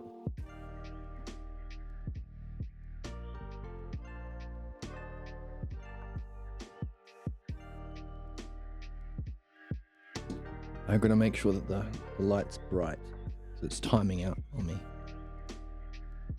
All right.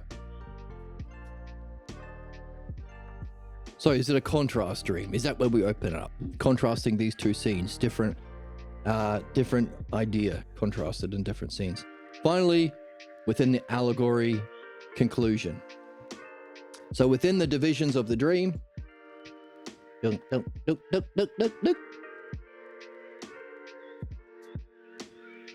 is there a key idea, or a key word or phrase, a key word being used? This really stood out because this was a dream set in the Naruto universe, for example. But then this guy started talking about Star Wars stuff. That stood out. Or this was a drama, but then this word stood out. That sounds like a phrase my parents used to use, or my father or mother used to use, or my teacher used to use, or my pastor used to use.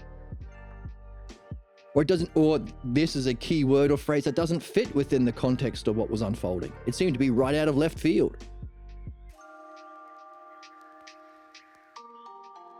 So within the final stage of the dialectic, there's synthesis and analysis. Synthesis means, from all the divisions, can you synthesize a key idea, a key logos?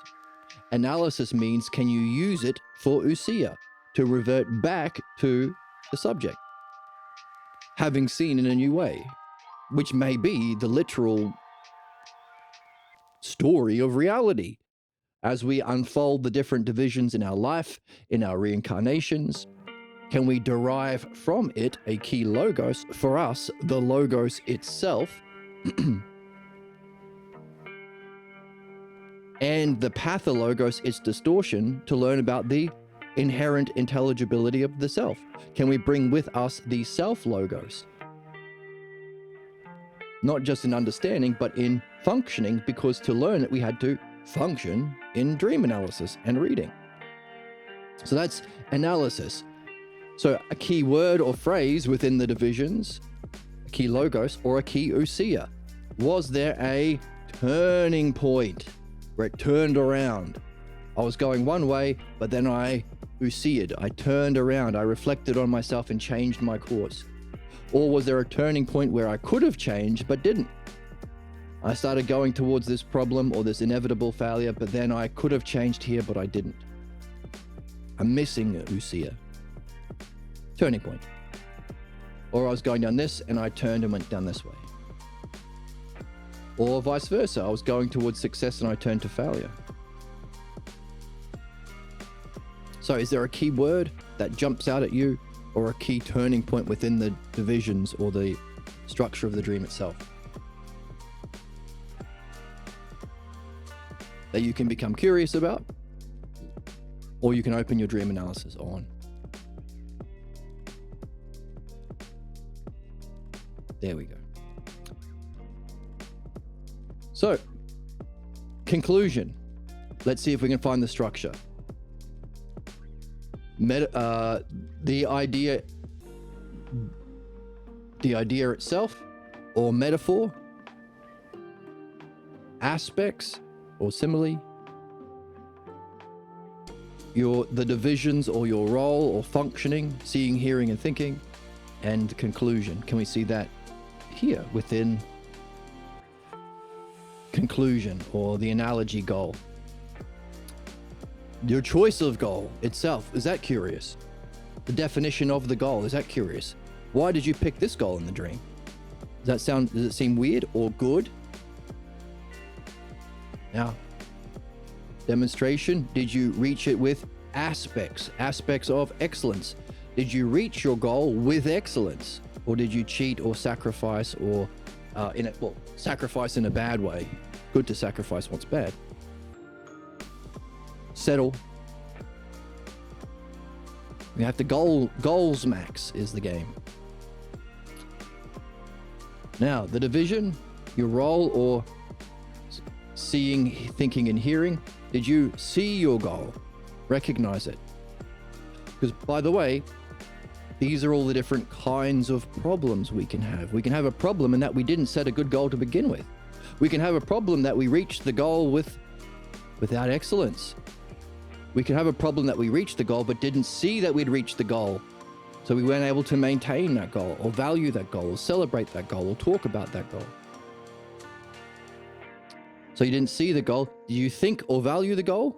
Seeing, thinking, acting. Did you act accordingly? Did you act upon that goal? Hey, you actually reached this goal. You could have been a leader, but you didn't act in that role. That's a problem. So same as before, right? Seeing, hearing, and thinking, only now it's to do with goal. The divisions or functioning, the allegory part within the allegory category. So again, it's the dialectic, and we just expanded each of them out within a dialectic. Find the question. So last conclusion. Synthesis and analysis. What synthesis? From that, did you synthesize a key logos, and then did you ousia with it? Make it meaningful. Logos and ousia, X and Y button. Synthesis. So within the conclusion step, can you recognize, or what's the logos? The logos of your goal is either the failure. Can you recognize that you ended up in a failure that reflects the fake logos, the stagnant analogy, or the true logos or anagogic analogy? Were you functioning in a good way as you had learnt yourself? Were you functioning as a teacher as you have learnt? Were you functioning as a musician as you have learnt? Were you functioning as a philosopher or dialectician or midwife or dream analysis midwife? If so, is that a curiosity to you? Is it unusual? Is it where you should look at the dream and open it up? Is it a puzzle? Or was it a failure in your dream? And logos, can you find the logos behind it? Can you recognize in the kind of failure a pattern repeating, relevant to your life that you are repeating? Or even better still, not just that you are repeating it, A is to B is A is to B, I'm not getting any better, I'm repeating it, but can you find is it something that you can trace back to an origin? In other words, can you recognize not just your A is to B repetition of the same kind of problem in the dream, but generationally, are you copying, or who are you copying? Parent, perhaps? So that's the logos. And then finally, analysis, terms of your goal, choice of goal, qualities, divisions or your role, seeing, hearing, and thinking, and ousia. Did you push the implications? Did you develop further? Did you keep going? So we have success and failure. The failure would be did you end up further entrenching yourself in the false idea of self, injustice, stagnant ousia? Or did you use that goal to further develop, to know and show the self? Which is our ultimate goal. So these are the kinds of ways you can have a problem. Not just not reaching your goal, but having a bad goal. Not reaching it with excellence. Not seeing, valuing it. Not seeing, thinking, or acting accordingly to maintain and nurture it. And finally, not pushing the implications and going further. Using it for further development. Keep going. So either one of those could be being demonstrated in your dream. So can we use those same? So not only did we get to review and further nail down in our soul something which is, first of all, and the first part of today, the significance of what we're doing. How important is this understanding how to take everything from reading and apply it to dream analysis, the most significant activity we can do. But we also nailed down how do we become curious and open up our dreams, either as the dreamer or the dream analysis dharma functioning. But we've also learned more about this dialectic we're here to master, the activity of understanding. The thing itself, its aspects, its divisions within a role or drama, and the kinds of conclusions or pushing the implications. So that's win-win-win. It's a win-win. Win-win-win-win-win-win-win-win-win. Win-win-win-win. Slay the puss. Hey, Emma, that's not good. Goons of goon. Goon. Emma, that's Goon. goon. I've been a bad little girl. We all you have. No, it's okay. We will allow gooning Wrong. sometimes. You're so Wrong. wrong. Oh my But that's goodness. okay. We're all allowed to be wrong sometimes. Okay, I was wrong about that. Gooner. So, definition. What color?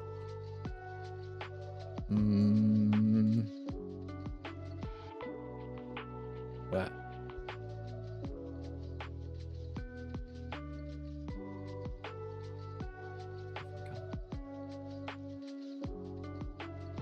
So, within definition,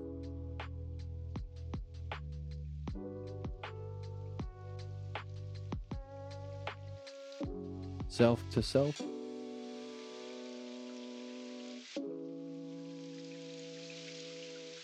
was there a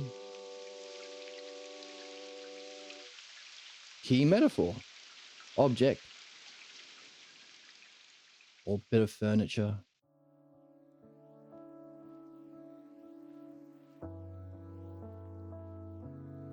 that stood out? Demonstration. What have we seen today? Aspects.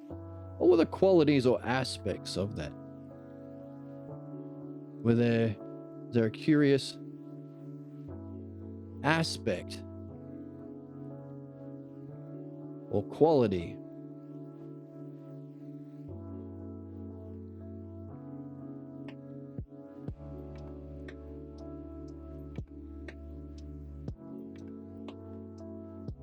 to the object?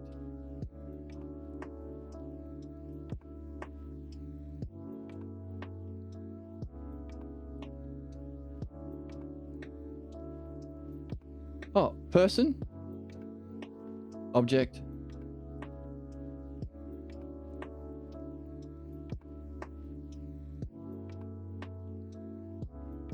Person? Piece of furniture? No, we say furniture as in furniture, the furniture of the dream. And if you've seen Backrooms, then you can wonder about the significance of the furniture in the Backrooms. But of course, Backrooms seems to be some sort of message about dreams. I don't know whether it was a good movie or there was a meaningful message, but it did seem to open questions. Maybe as we go through this, somebody watching this can get a job writing on Backrooms too.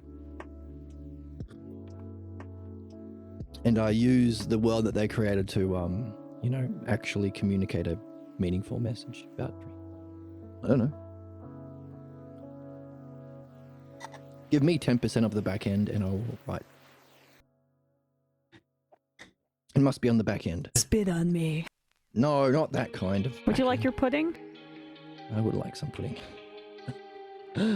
Idiot, fool, dumbass. Hey, for pudding. Oh, my warmer goes off after a little bit. Press the button again, that's fine. Are there curious aspects or qualities? Divisions, seeing, hearing, and thinking, or contrast.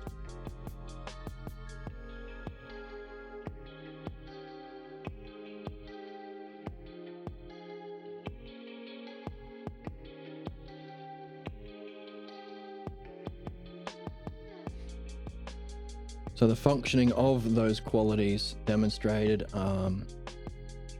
Also we have contrasted objects.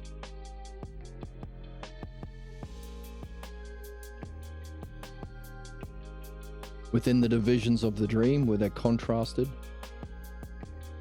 Either sameness or difference. Contrasted objects. Similar.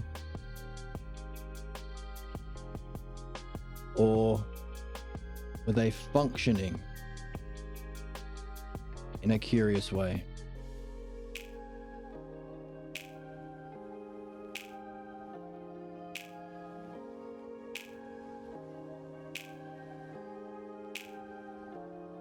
Conclusion. What role were they playing from that? Well, we could add. Functioning. Seeing, thinking,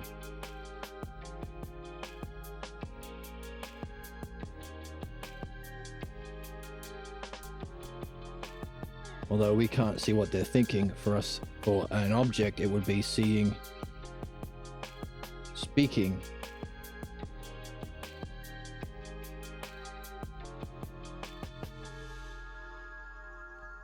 or acting in a curious way. And finally, the metaphors or objects conclusion.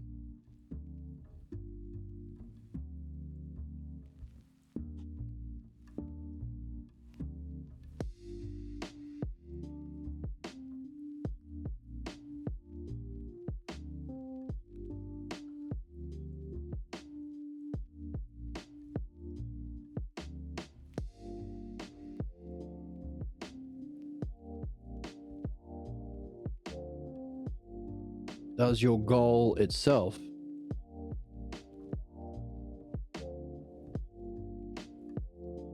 represent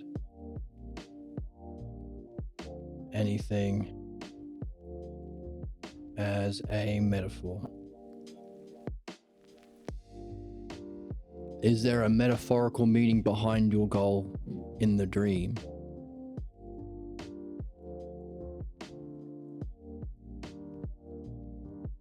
I wanted to capture the Resident Evil pendant. So is there a metaphor to be seen in your choice of goal?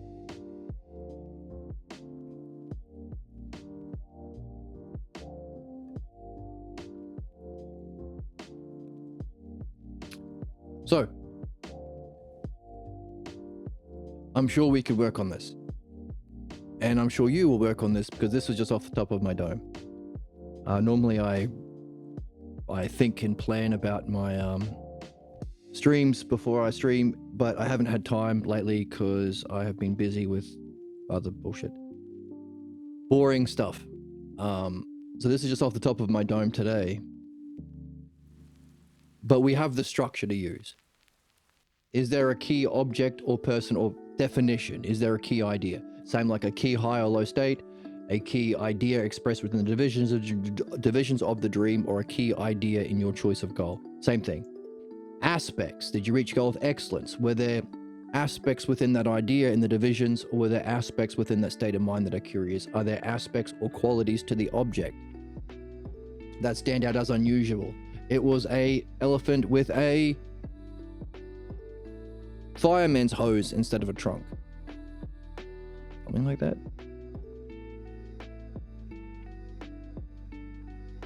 Or maybe the development of the aspects in different expressions of, hey, in this scene it was a dragon, but it was a blue dragon. In this dragon it was, in this scene it was a princess dragon. The development of aspects. Contrast, divisions. It was an elephant, but then it was a dragon in the next scene. Or were they functioning in a curious way? Seeing, speaking, acting in a curious way that stands out as unusual or unique or contrasting with the, because every dream has its own inherent, logos, has its own inherent rationality. So within the dream universe, we're looking for things that jump out as not fitting or curious to you or reflecting a different world, like your everyday world. Any of these kinds of things to spark a curiosity and to have a jumping in point. And maybe the goal itself has a metaphorical meaning to it, to conclusion. Now, maybe there's another way you can find definition, aspects, divisions, and role and functioning, and how it relates to the conclusion or goal. Either the final logos of the dream. Maybe we could unpack this. Is there a logos, which I guess would be the speaking? A logos from the metaphors? Synthesis and analysis. Did it turn about? Was there an ousia? Some sort of turning about to know itself? Turning about your own. How would an object turn about as a metaphor? I don't know. But now we know the structure.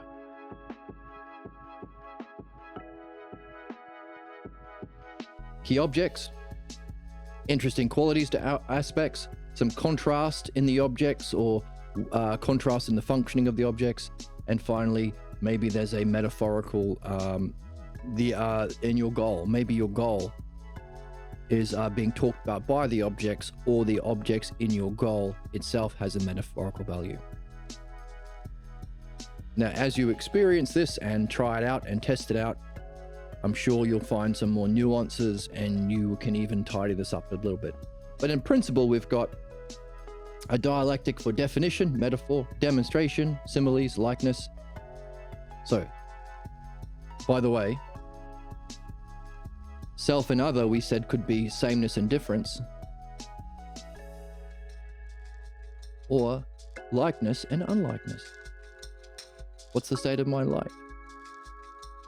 So, or likeness is sameness and difference.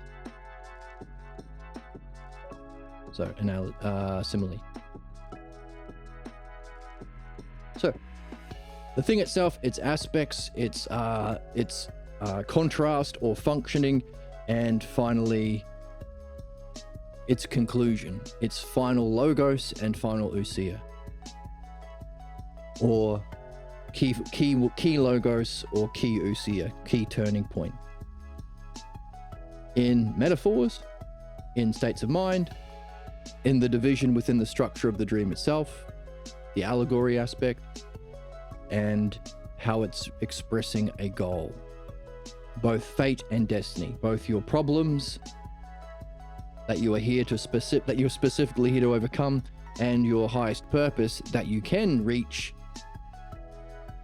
in the process of and having overcome your problems.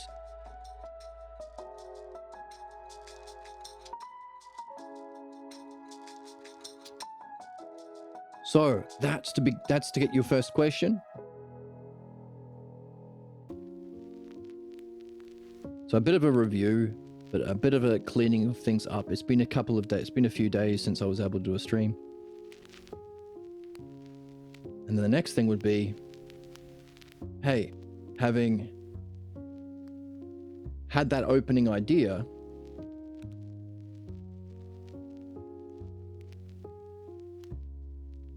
that opening analogy, same structure, definition, self to itself, whoops, demonstration, division, and conclusion.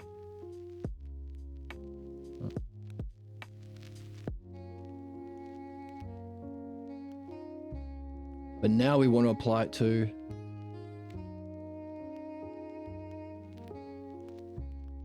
demonstration to others, self to others, division, others to others, others back to self for conclusion. Can we specifically apply it to expanding out each of these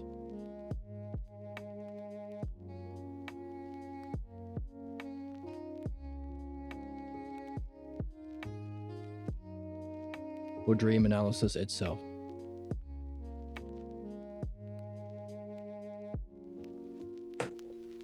Because this is just that first set of this is to get a question.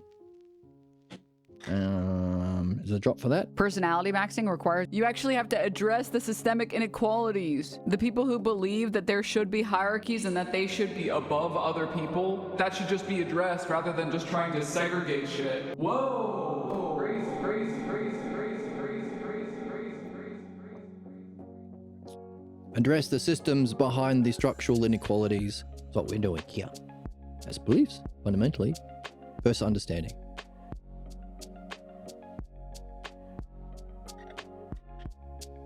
Coffee's doing okay.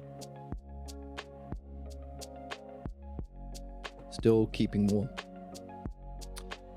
All right, how are we for time? Okay, well, because technically speaking, we haven't added too much to our review today. We should add something. We should add something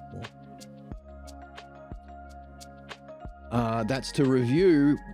Before we got into this stuff, we were trying to unpack the structure of dream analysis itself. Let's do that. It's sort of a review, but let's do it now. Definition. There's our puzzle. Our puzzle question. From over here.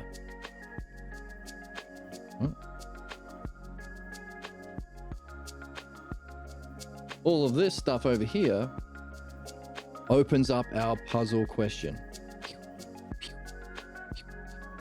Hooray! I'm joy maxing, okay? And if I aura mog you because I'm joy maxing so hard, that just sounds like your cortisol levels are spiking for no reason.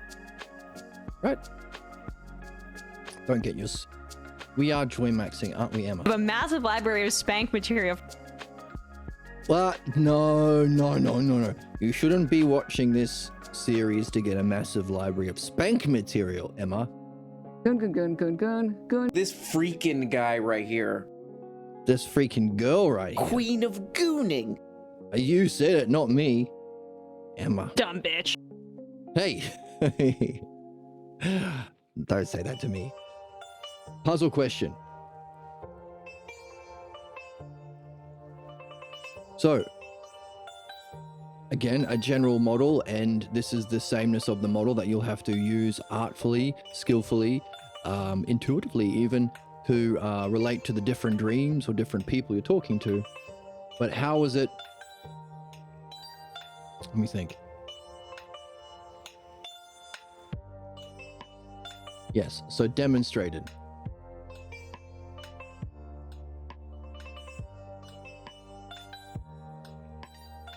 Actually, so this was the last map that we had to move on from because it was too big. We were too smart. My head was too big and too full with secrets. My head is quite large and filled with secrets. Too large, too filled with secrets. We were starting. Where are we?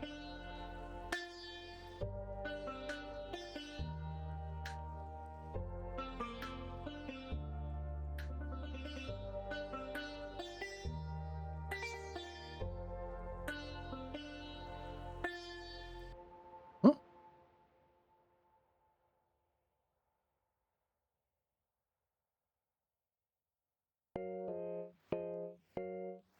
Hold, sorry. All right, we're back. Play the noise.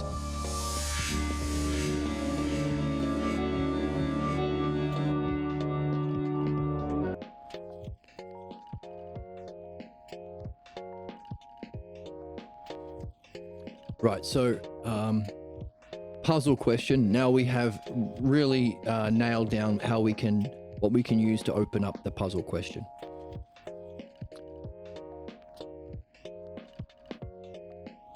States of mind.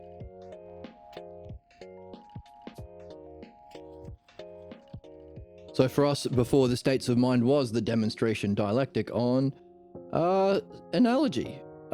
simile, sorry. The states of mind. So in the section of the dream where your puzzle is, actually, let me just have a quick look at this and then we'll take it over. States of mind, actions, division, yep. Synthesis and analysis, success or failure.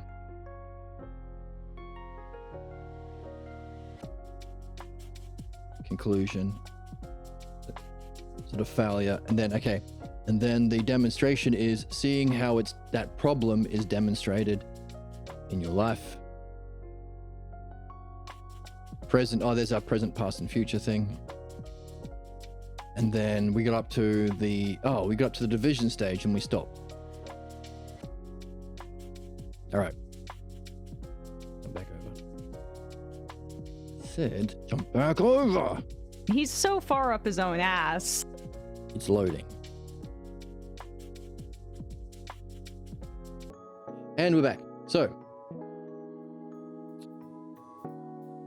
this is our opening puzzle into dream analysis.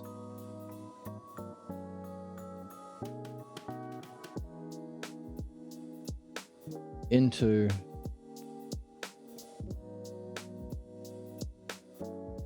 dream analysis. Now, everything that we have been learning and learning how to read in this series, you can apply to dream analysis, meaning discover your own methodology. All I'm providing here is a general opening model or starting point that you can use to structure your thought and have like some sort of skeleton or coat hanger to hang your own work on as you go.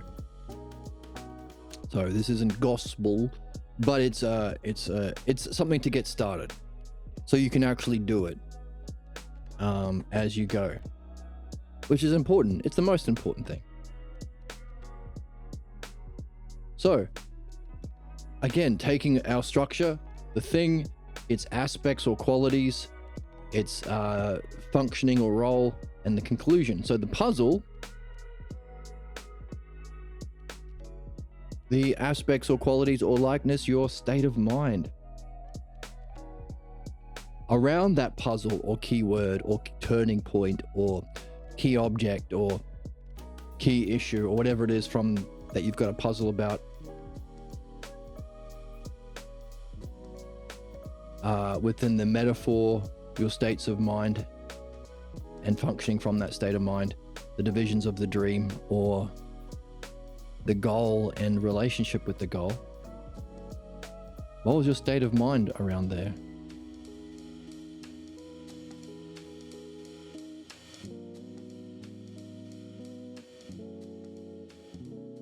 How was your seeing?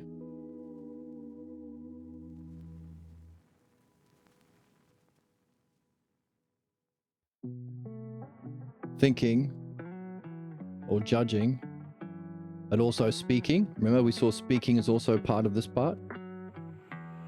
Thinking and speaking. I'm gonna make some more space.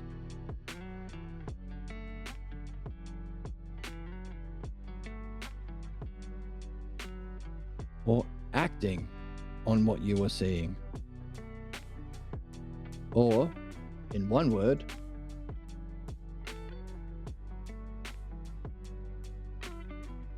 how does all this relate to your role within the dream?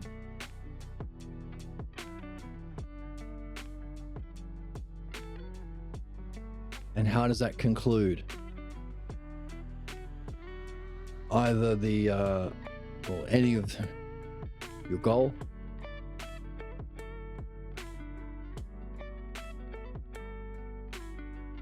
the goal choice, the quality. Remember, in conclusion, we have synthesis and analysis. So that's another way of saying logos and ousia, quality.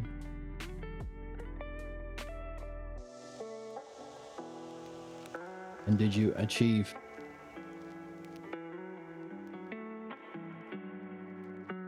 success or failure?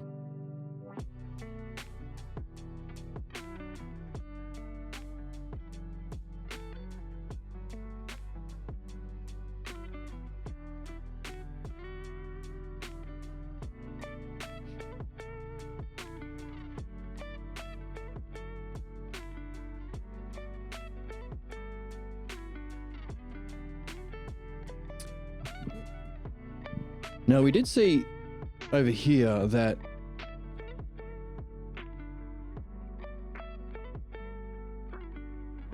implications of your goal, success and failure, but also implications. So we could say all of that is logos. The choice of goal, the quality of goal, etc., and whether or not it was a success or failure. We could even say, well, technically we could add another stage. And why not? If the structure's there, let's...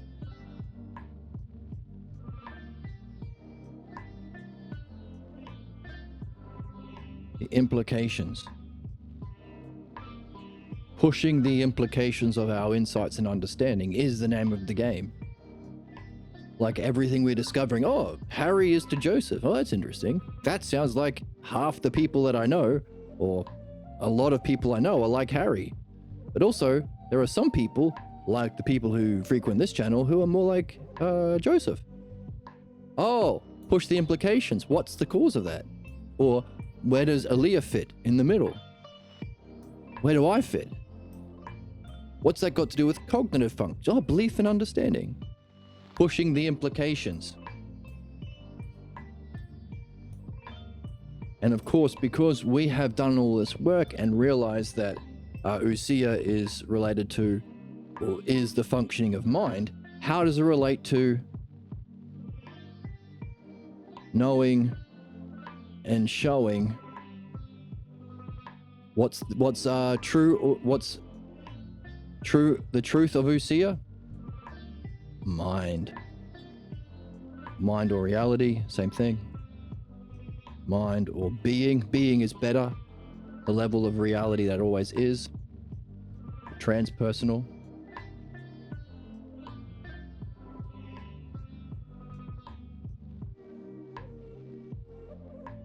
Or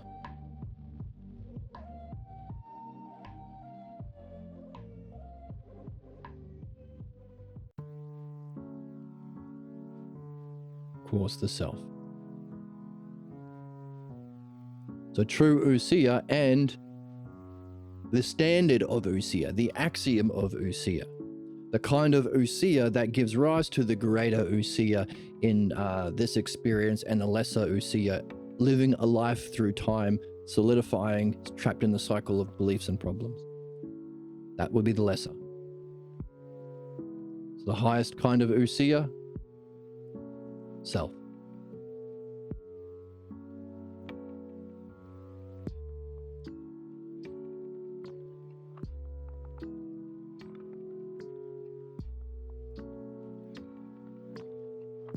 So, we're specifically looking at failure types of dreams, which is that most common one, because we need to have something to apply our reading to surface and address our problems.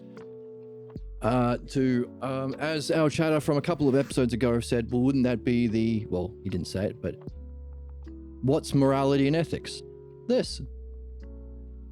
A moral obligation to ourselves to do this, to remove our injustice, and an ethical responsibility. I think ethics more relates to how we act towards the collective, to do it so we can function more justly towards our race and species, but also contribute, because this is the art that we're here to learn. Maybe. And as Joseph asks, and therefore teach in school. So that's how we started with a puzzle and unpacked the drama of the dream itself. That drama using states of mind, divisions, objects and metaphors. So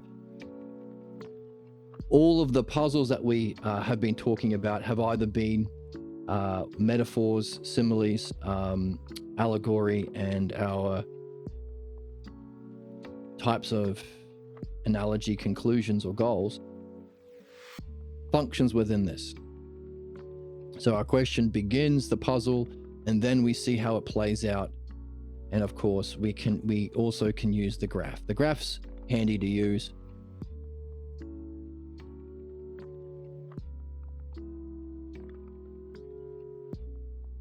You can use the graph at the very first step once you've got that question,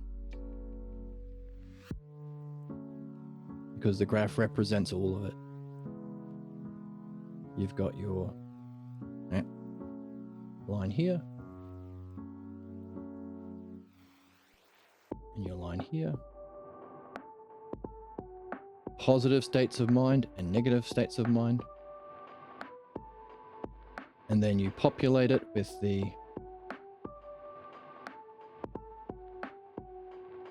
maybe you won't start right at the top. It's not over here.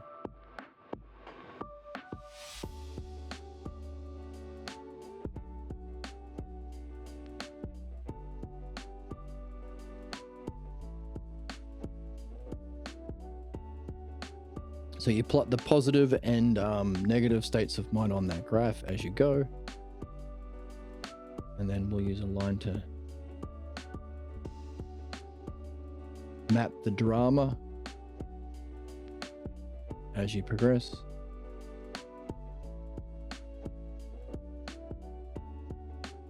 And if you're stuck with a question at the beginning, this can help you, because you might notice a turning point. Look, is there a turning point?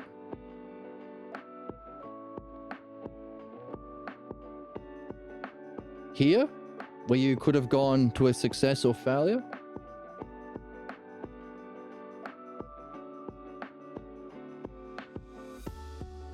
Was the goal a success?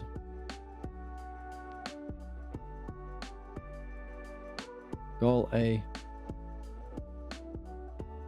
success or failure? Here? Where it finished?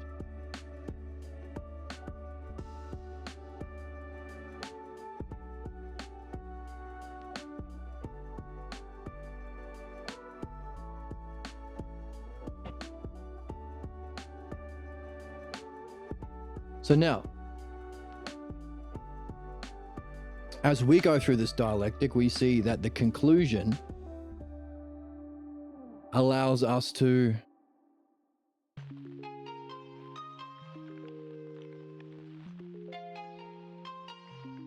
see having seen the color, the failure in that drama of the dream and the implications onto self-well-being,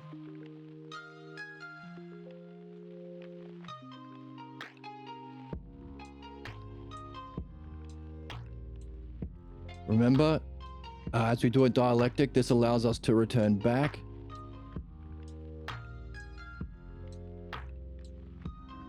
to see that puzzle is more than a puzzle. It has implications of failure that make it a problem. So as you've gone through this, with that starting point and puzzle, seeing how it plays out in your state of mind relative to that. Now, you might not have to map out the whole dream if you're really focusing on one particular aspect or scene, depending on the puzzle, depending on the dream, and as a midwife in dream analysis, depending on the person you're talking to. As you gain more practice and expertise in this, you might say, oh, okay, the dream does have that thing they're curious about, but the dream is pointing to an urgent problem that's more important for them to see right here and right now. Let's focus on this part. That will come with the art. Using your skill and training and learning and fun to meet someone where they're at to most benefit them.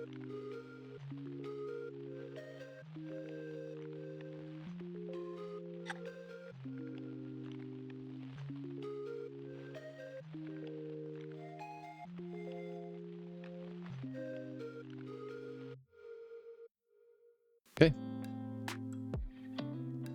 So now you've got another question. By your puzzle now has upgraded into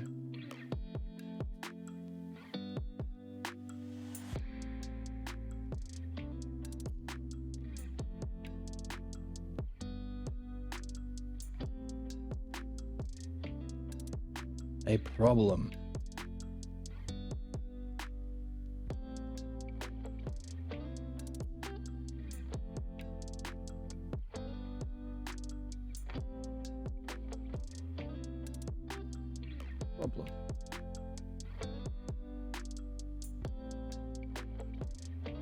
Now you have a deeper question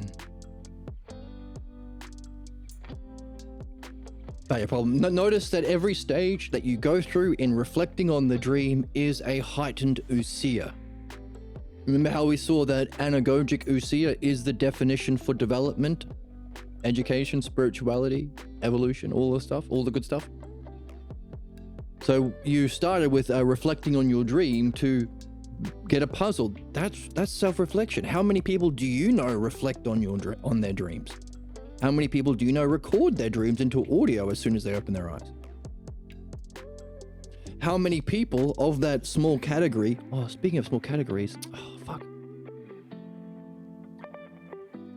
I wanted to see a movie. It's cheap movie day. But I got a stupid report to do. Okay. I want to see the other movie that everyone's talking about. Anyway. Can I go? No. I'll see if I finish my report in time.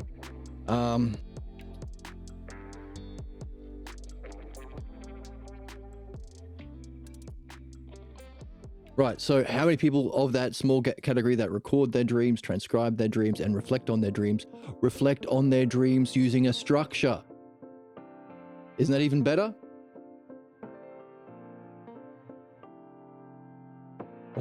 The kinds of metaphor, similes, allegories, or goal analogy goals that we can wonder about. So that's already a high state of, well, enlightenment. If ousia is the definition of enlightenment.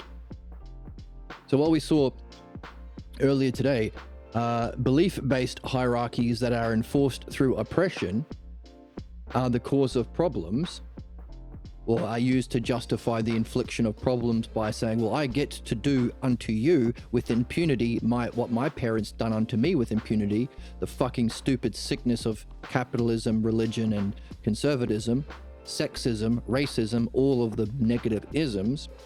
What we see here is the true, remember, problems and ignorance isn't evil, isn't a separate sinister force. It's a distorted reflection of the truth. That's how come we can develop. We can start in our problems of belief and injustice and develop analogically from lesser to greater. It also allows us to solve problems by applying the greater analogically to the lesser to help others overcome their problems the same way we did. A is to B, as B is to C. So, the true hierarchy is this: hierarchical stages of self-reflection, or ousia. Not just any self-reflection, through the logos. X and Y button. This is the true hierarchy. And here you go. Someone who's not only recording their dreams, transcribing their dreams, and reflecting on their dreams, that's a higher stage. But to do so with a logos-based or dialectical structure of curiosity, that's a different stage even more.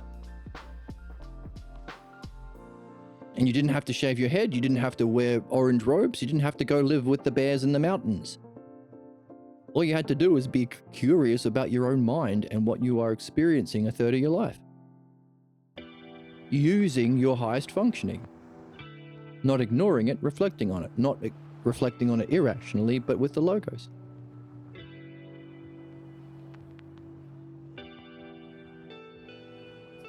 Reflecting on your dream with that puzzle in mind. To carry a question is to be on a quest. To map out the ups and downs playing out within that's within the structure of your dream. That's an even higher level of rationality, logos, and reflection, ousia. Reflecting on a key point or role within that, even more. Seeing how it concludes, even more. But then taking all of those smaller steps of ousia back to the original puzzle by seeing that there is a problem. That's a completely different upgrade. Your puzzle is now not just an abstract puzzle about the intelligibility of your dream. It now has meaning about yourself in it. Meaning about, does that sound funny? By applying it to yourself, it has a deeper meaning. It's not just a puzzle, it's a problem. And of course, at every step of the way, you can wonder about the dream maker. Does it say that the dream maker knows about your problems?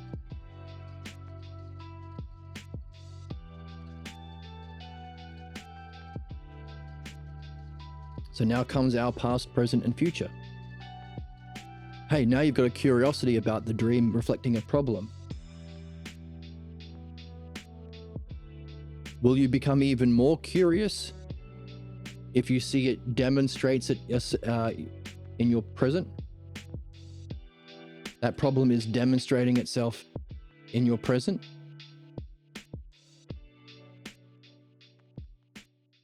Again, analogy. Is there anything of this analogous, which means some the same, but some different? It's not going to be exactly the same. Playing out in your present?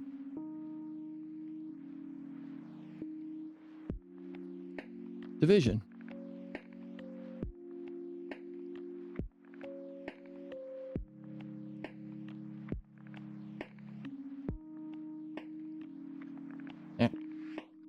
Fuck. You're a little bitch ass baby. Hey, I'm not a baby. You're He's a baby. so far up his own ass. Okay, well then, who's a baby? You just attacked my person. You just harmed my body. Past.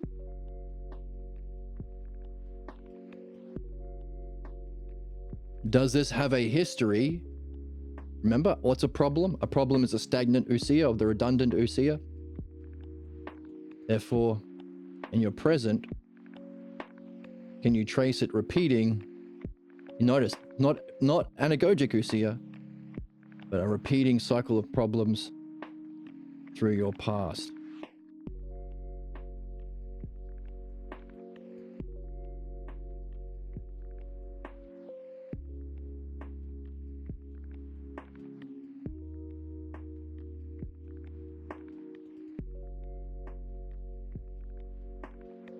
And what are we after to go from division to conclusion?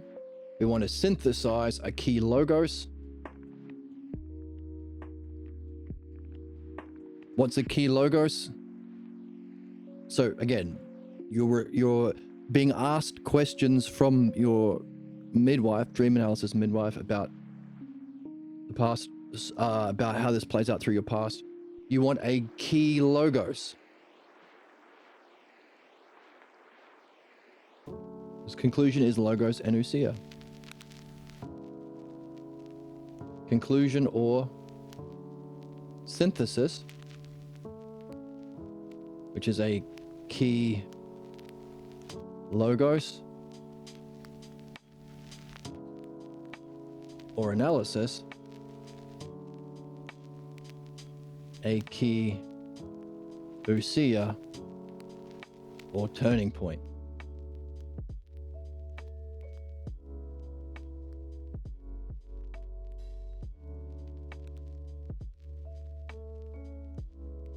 Which turns you around to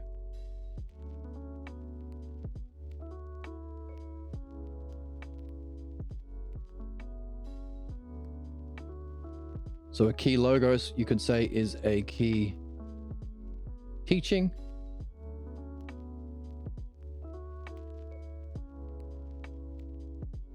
and also, well, the teaching has to come from some. You won't know the teaching unless you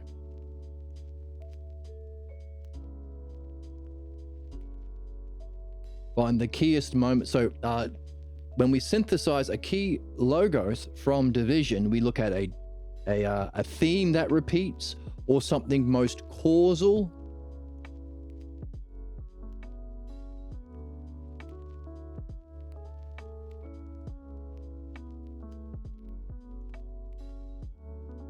How do we go into division?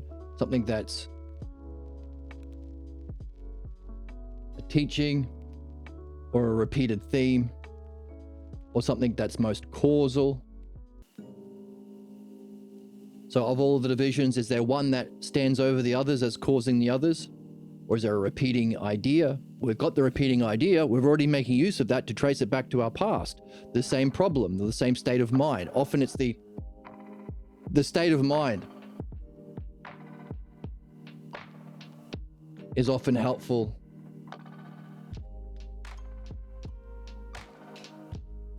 to trace it back through your past. It's like your DeLorean, it's your time machine. Because that's what you feel most. So before you recognize the structure, you can say, hey, what's that state of mind? How does it go through your past? You remember feeling that way before?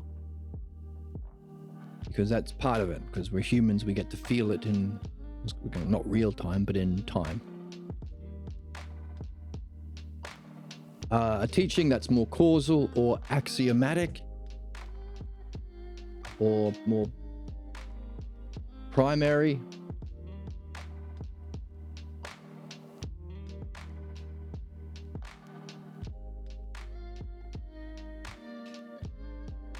That's the origin scene. The earliest, most primary, where you first got that teaching.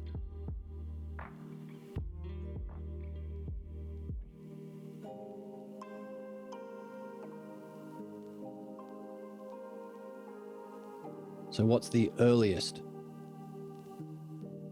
you can remember that state of mind? And with practice, you can go further back, and the more that you are able to see the language of your dreams, the more you'll get assistance earliest.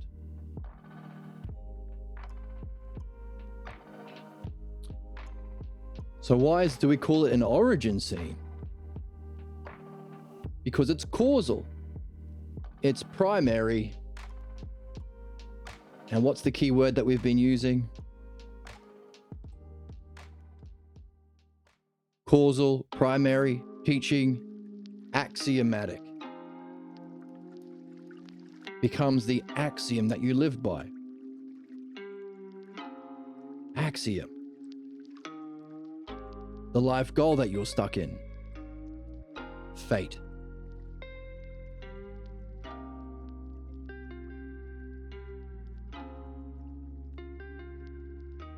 trapped in fate. To be given a axiomatic teaching that traps you in fate.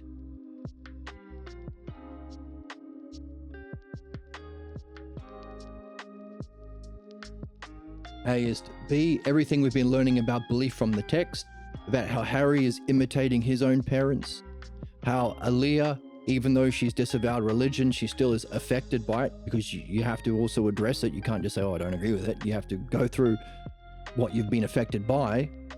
It's unsuspected, and therefore attracted to someone like Harry. As her parent is, as her dad was to her mum, so too Harry is to her. The same analogy, same mathematical description of human problems. It's interesting that you can define human problems with one mathematical equation. Simple enough to put on your bumper sticker, or a fridge magnet, or weave it on a pillow and sell it on Etsy and give me 10% on the back end. Do a poggers. And I will poggers. The T-Virus will transform me into an epic creation. And what you will be transformed into an epic creation by will be the other one. So human problems and human excellence can be defined with these two things. Now, the significance we can see because of our reading and reflection. So when we see A is to B is A is to B versus A is to B is to C, we will be happy and go, well, that's a very clever person driving that truck. Because we've understood the differences within the sameness. Coffee is still warm.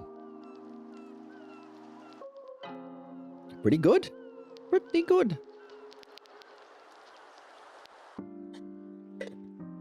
It's getting small though.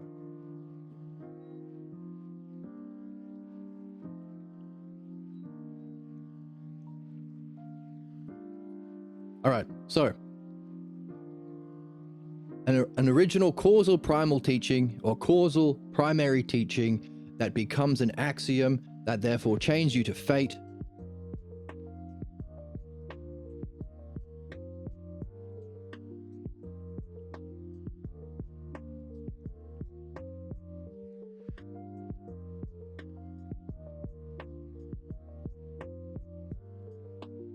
That problem.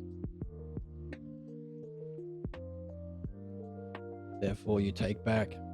This kind of teaching, this kind of logos is not just a problem, but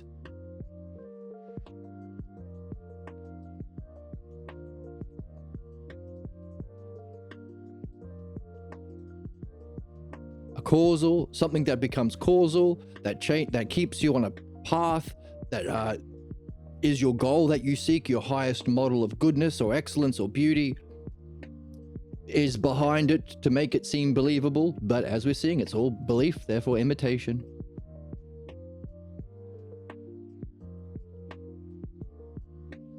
The initiation scene. That's called a fake or a sick or a pathologos. Different color. What color? This one? Yes.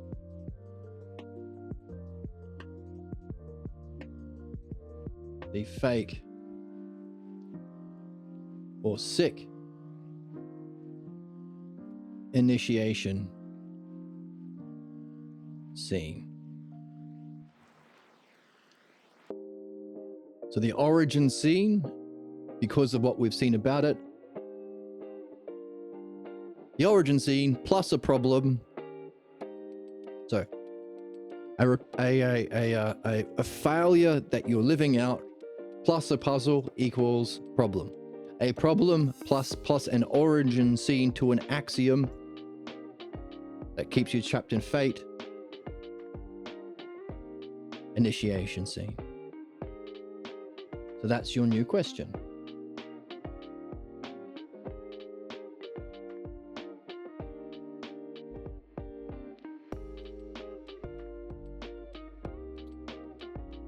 Now, we are a bit more mature and sophisticated. We know the word for this fake, sick initiation scene, pathologos.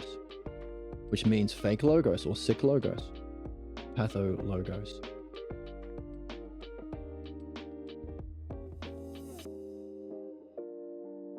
Now, whether or not you use that key word depends on your judgment as a midwife of somebody's dream, depending on their level of sophistication and understanding of reading. So, you can't really go through this process without also reading. That arrow is a bit big. Let's get rid of that. There we go. Too big, is what she said. You're a little bitch ass baby. No, too big. I'm cute. Like a bitch. You're cute like a bitch. Like literally suck my dick, dude. Oh my goodness. You're out of control. I guess. But UFOs might be Jesus. Hey, stop talking about UFOs. being Listen and Jesus. learn, morons. This is gangster. That's right. Thank you for listening to me. Why do you need 50 bananas? So many bananas. So many bananas. So many bananas. Yeah, 50 is a lot of bananas. There's so many. Why do you need 50 bananas? I don't know. Do you know, Emma? Butt to butt. That's not why you use the bananas, Emma. Goons of gooners. Goon goon. Goon goon. Goon goon goon goon goon goon goon goon goon goon goon. That's you. She's talking about you, Emma. It's a total shit show. Come on. Calm down, all of you. So there's your new question. Your question is about your original initiation scene. Now, last time we got to this stage, oh, by the way, as we're talking about needing to read to develop the sophistication or language to better, the more you read and the more you develop the logos, the better you can go through dream analysis. But also, you have to develop an understanding of the terms needed. You can't do one without the other. You can't be a pilot without giving up your fear of flying. But being a pilot, so you can't master the logos without doing this, addressing your pathologos blocks. But equally so, being free of your fear of flying doesn't make you a pilot. Being free of your pathologos, or going through midwifery, doesn't make you an expert. Wait a minute. Yes, you have to be developing the language of aviation. So too, to go through this properly, well, the analogy would be to free yourself from your fear of flying. You have to also be learning the language of, well, whatever you need in that psychological practice. Meaning, early on, if you're helping people review their dreams, you might find early on their dreams are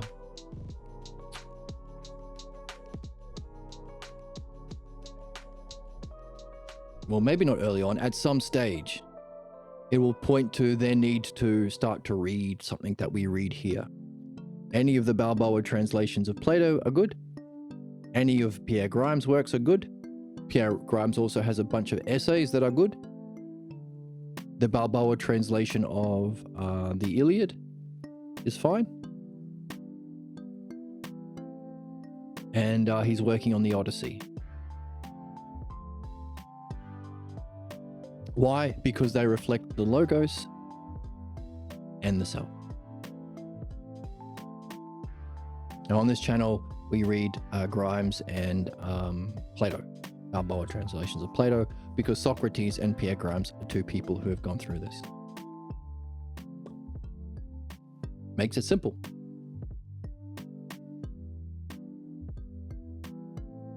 So when we have get to this point, where we see how our most beloved, because there's something that had to make it believable. We talked to our chatter today. Why are you copying this way of being? It's shit. Doesn't help you. Makes you a dick. Makes people less likely to talk to you. If you lie in conversations, what's the point? Who lied to you?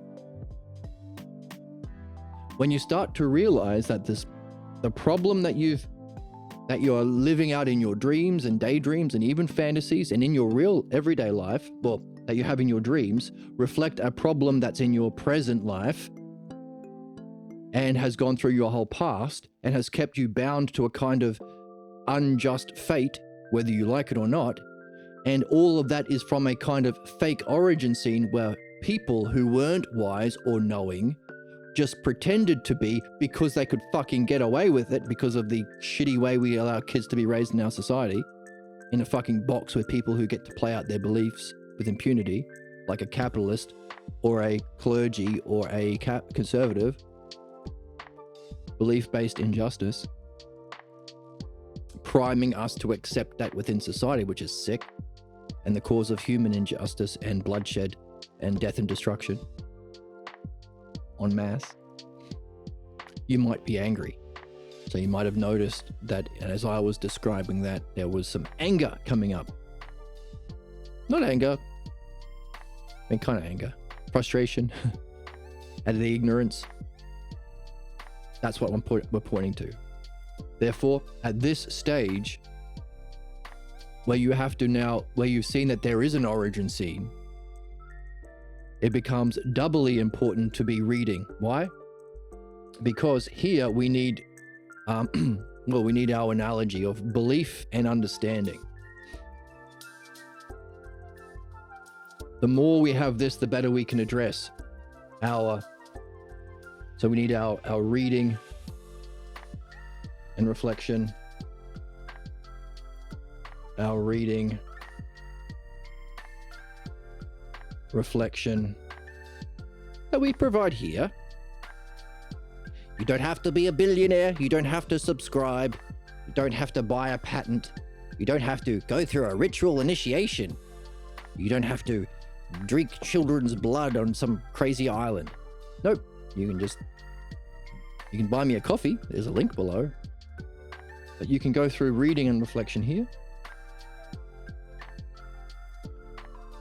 You can jump into the chat and ask questions as you go, so long as you are honest and it's about your reading or your problem or your midwifery that you're going through, or your dreams, or the specific book we're reading, or the specific thing we're talking about. Lots of things. The door is wide open. You can ask questions and reflect, and I'll do my best to help.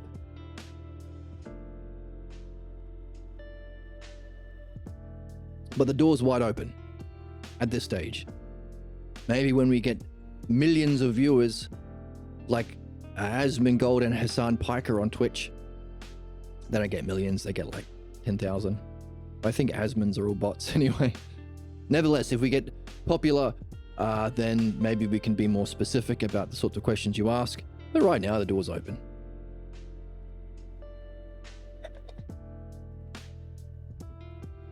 Anything about where you're at or where you're stuck, or where we are at, or where you're stuck with what we are doing. Now, reading or reflection. Reading or reflection.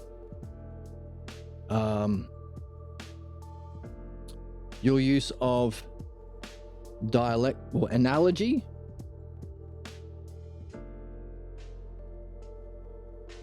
Now, well, let's include your learning of the self-logos terms. Let's just use logos terms, because what we've been doing lately is distinguishing the logos from the self-logos, because the logos is the inherent intelligibility within mind that may reflects a higher intelligibility of self. So we're calling it logos and pathologos, and ultimately the self-logos is beyond, because it's a bit different. Well, I just did self-logos, didn't I? Maybe we'll change our mind on that. But it's helpful to have a term, the self-logos, referring to the inherent intelligibility of the principle, standard of one, good, true, as a single entity that is reflected into the logos that we have. Well, we call them the self-ers. Beauty itself, justice itself, all of the things that we describe with the adjective self, so self-ers. That's a term coined by Pierre, the author of the book. So our reading reflection to learn the self-logos to learn logos terms or the self-ers, but also our practice of analogy and dialectic in our reading all comes into play crucially here, because let's move this.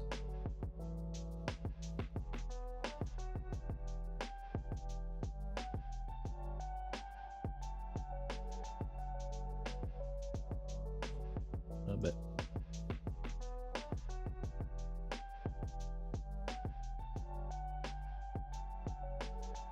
Because especially right here, we can anticipate a counterattack.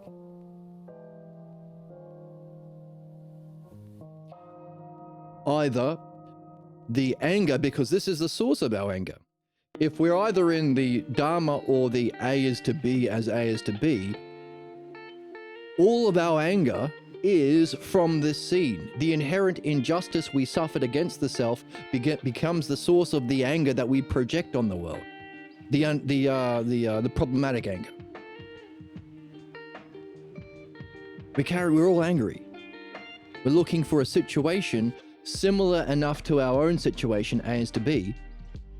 We want a relationship or a partner that we can play it out on and get mad at and argue with and debate with and whatever.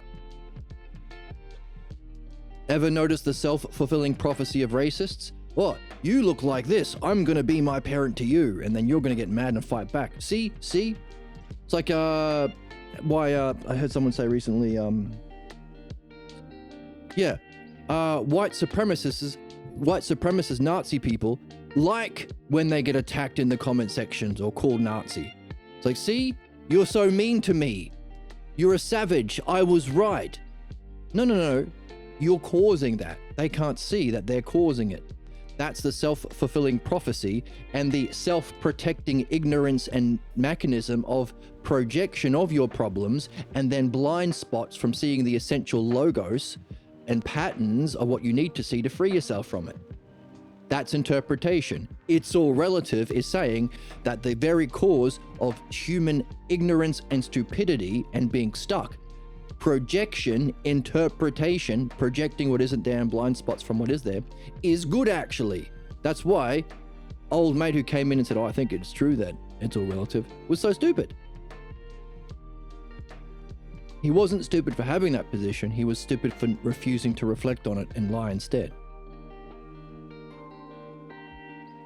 But that's the significance of the book. So here we see either our anger coming up,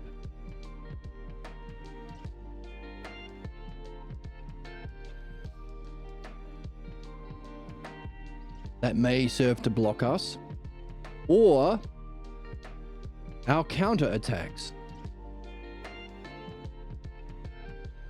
Now, anger doesn't have to block us. In fact, for some people, we need to encourage them to, well, I could never say that about my dear mum. She sacrificed so much. In that scene where she played out the injustice and crushed your development to do the spiritual initiation scene that's blocked you your whole life, that wasn't her sacrificing to make you lunch or sacrificing to knit you a dress. That was unjust, tyrannical. Her attraction to it and her refusal to address it in the course of her life and to instead blindlessly play it out on other people and not reflect on it afterwards with you and say, I'm sorry, let's talk about it. That was a problem. It is a problem. That is the source of all human fucking problems. Get mad. Swear a little bit. No, but I mustn't. Yes, use a swear word.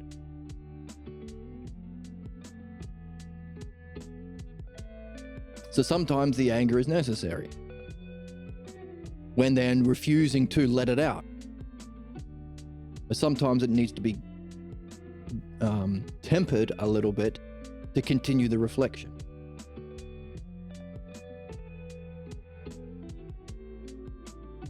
Also, we need our work in reading, reflection, self-logos.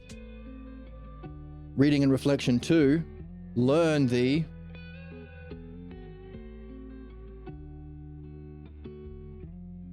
self-logos terms and the analogy and dialectic structure to deal with or to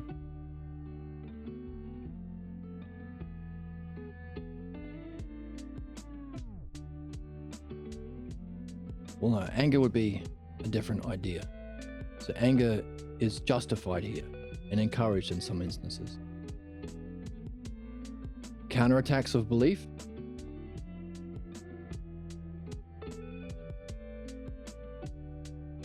Recognize that when you start to undermine your insights or give up on your process, stop the relationship. No talking to you. You're out, buddy. Fuck you. That can happen as someone who's trying to be a dialectician or be the subject. You have to be doing both. I refuse to go through this process. I want to be the one doing it.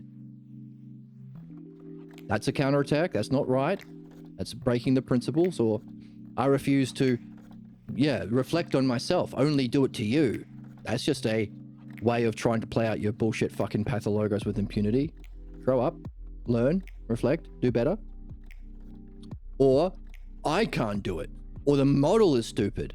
Or I've heard all these sorts of things. My philosophy teacher says that that's garbage. Or my rabbi says that blah, blah, blah.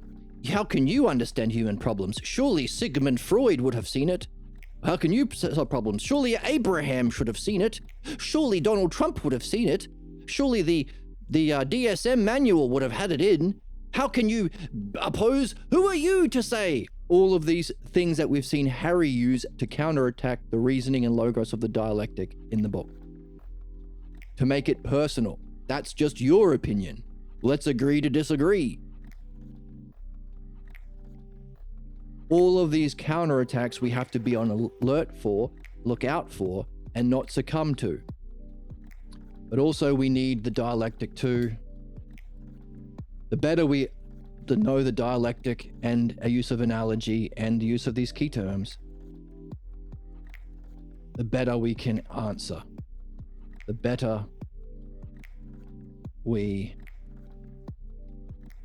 can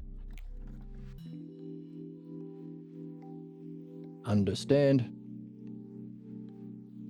address,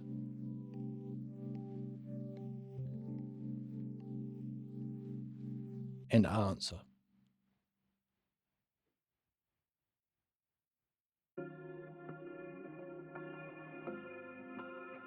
Answer these fake teachers. Answer the origin scene itself. Answer the levels, right? Answer the fake teachers. Hey parents, this is what you were doing. This is what you think you were doing, this is what you're really doing. This is how it affected me. My life. My whole life. This is the bullshit. Address the origin scene. By the way, this is what you were doing in that scene. Garbage. Bullshit. You're all fucking lying. You set it up. And afterwards, there were all these times where you reminded me of this bullshit. This is what happens if you step out of line in this house. If you challenge Mormonism in this house. If you challenge the authority of men in this house. All that bullshit. You're just navel gazing. Go do something that serves me. Go take out the trash. Don't be happy on yourself. Don't be content on yourself. No self-reflection. The sorts of things that cause you to maybe not go outside your whole life or fear expressing yourself. All that shit. This is what you were doing. This is what you were being. This is what you were doing. Also, problems themselves. This is the pathologos. This is the principle behind being a human. All humans get a pathologos. That's what we're here for. We have to address it. You didn't, that was your failure. Instead, you imitated your parents' bullshit pathologos, and they imitated their parents. So that's the principle of pathologos and the history of pathologos within the family lineage and species. Actually, we might say We might. Oh, here we go. Answer. Answer what? Answer.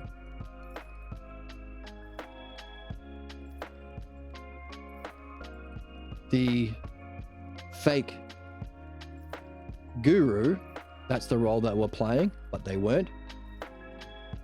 The origin scene itself.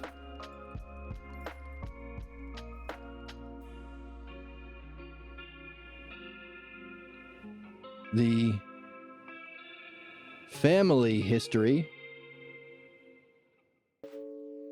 Hey, where did you learn it? Who are you copying? Who are you being? Where'd you learn this shit? Who played this game on you? The human species.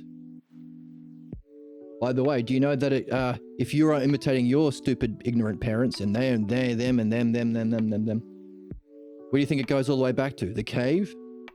Now, why do you think there was an evolutionary benefit to those who were deathly afraid to leave their house, and everything, all the others, the immigrants, the weird people eating weird food, all of the racist, sexist bullshit used by conservatives, religion, and capitalism to divide? And why do you think that served a purpose when we were too stupid to think and reflect?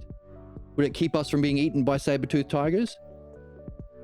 Was it the tribes blindly loyal to cave tribe leader? Just acted without thinking? Did they happen to survive? One's afraid of everything different? Oh. So in other words, problems are not problems, they're solutions that no longer apply. So that's the history within the species, leading to the principles of the Pathologos. Hey, it's a problem. So while I'm telling you what you are doing, that may or may not wake you up, a different kind of initiation to actual ousia, self-reflection, by sharing actual logos. May not, up to you. Remember? You're not going to magically force someone to want to get better. You have to come to that conclusion yourself. You have to want to get better.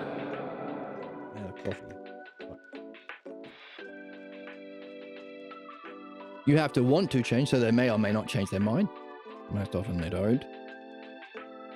The principle, but yes, it's a solution that no longer applies. It's not a blame game. It's not a shame game. It's not an excuse to make you feel bad or to punish you. Therefore, any of this bullshit, well, you make me feel bad. You're impolite. You're going against the Torah when you question your elder. Jesus said you mustn't question your mother and father. Bullshit, bullshit, bullshit. Grow the fuck up and think. I'm not finding a fault in you so I can punish you. That's the sadist of ignorant fucks. I am telling the truth so you can change your trajectory. You can become a better person and fulfill your purpose and stop being unjust. That's the game. Logos and ousia. That's it. No punishment, no sadism, no enslavement, no rape, all that bullshit. Hey, why do the capitalists want to defend systems of oppression? So they can sexually abuse people. Conservatives, what do? Yes, that's what they do. That's their thing. Religious people, well, I sure hope there's no history of sexual abuse within. Yes, within the church, all churches. Well, fuck me. Power to inflict their own sadistic pleasure on others in any way they want. Fuck off with that. Time to grow up. Time to treat yourself and others and our species better by seeing the principles of the Pathologos itself. We're not doing that anymore. We are encouraging each other to reflect and be rational. That's the new game. That's the Hellenic game. That's what's called the hero's journey, from irrationality to rationality, from savage to sage, from Pathologos to logos, from belief to understanding. That's the game. And the principle is, it was a solution that served a purpose no longer applies. So I'm not to punish you or make you feel bad. Say, hey, stop doing it now. You've outgrown it now. It's time to move on now. No more capitalism, conservatism, and religion. No more oppression through belief. No more rape, murder, abuse, slavery. Only self-reflection and creating the conditions for logos and ousia. Rational self-reflection to find the actual true nature of self and reality, and use that as a pattern to have real education, real institutions. Otherwise, that's it for our species and planet. And you might not care about that, but there are good people who have a good head and a good heart who do care about it, who want others to put an end to the injustice and suffering, to create a good world. Why do we let the absolute fucking worst people, believers, rule politics, capitalism, and religion? Maybe it's because we're ignorant of this, and if we allow ourselves to be ruled by the most ignorant, we have the most suffering. Let's put an end to that. No more murdering children and worse for fun. But your profits, but the shareholders. Fuck off with that. Time to grow up. Is the principle of the Pathologos. The better we understand that, the better we can address our fake gurus, the origin scene dynamics itself, the family history that they are doing what was done unto them, same principle, same axiom. The species goes all the way back to the cave. The principles of the Pathologos to say, hey, it's not a excuse to inflict violence. That's punishment. That's stupid. It's a cause for reflection. And the more significant the problem, the more the question is worthwhile. The more your courage to ask the question, your temperance to keep your cool, your wisdom to stay in the game, and to use your highest language, insight, and understanding.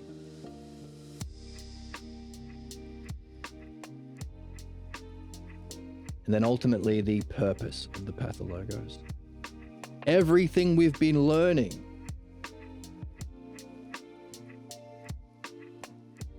about the Pathologos to answer, hey, this is why it's here. It's the self that isn't. It's the negative side of the dialectic. All this, it's all relative horse shit is to say that knowledge, goodness, and truth is relative to personal opinion, personal perspective, personal experience, or in one word, belief.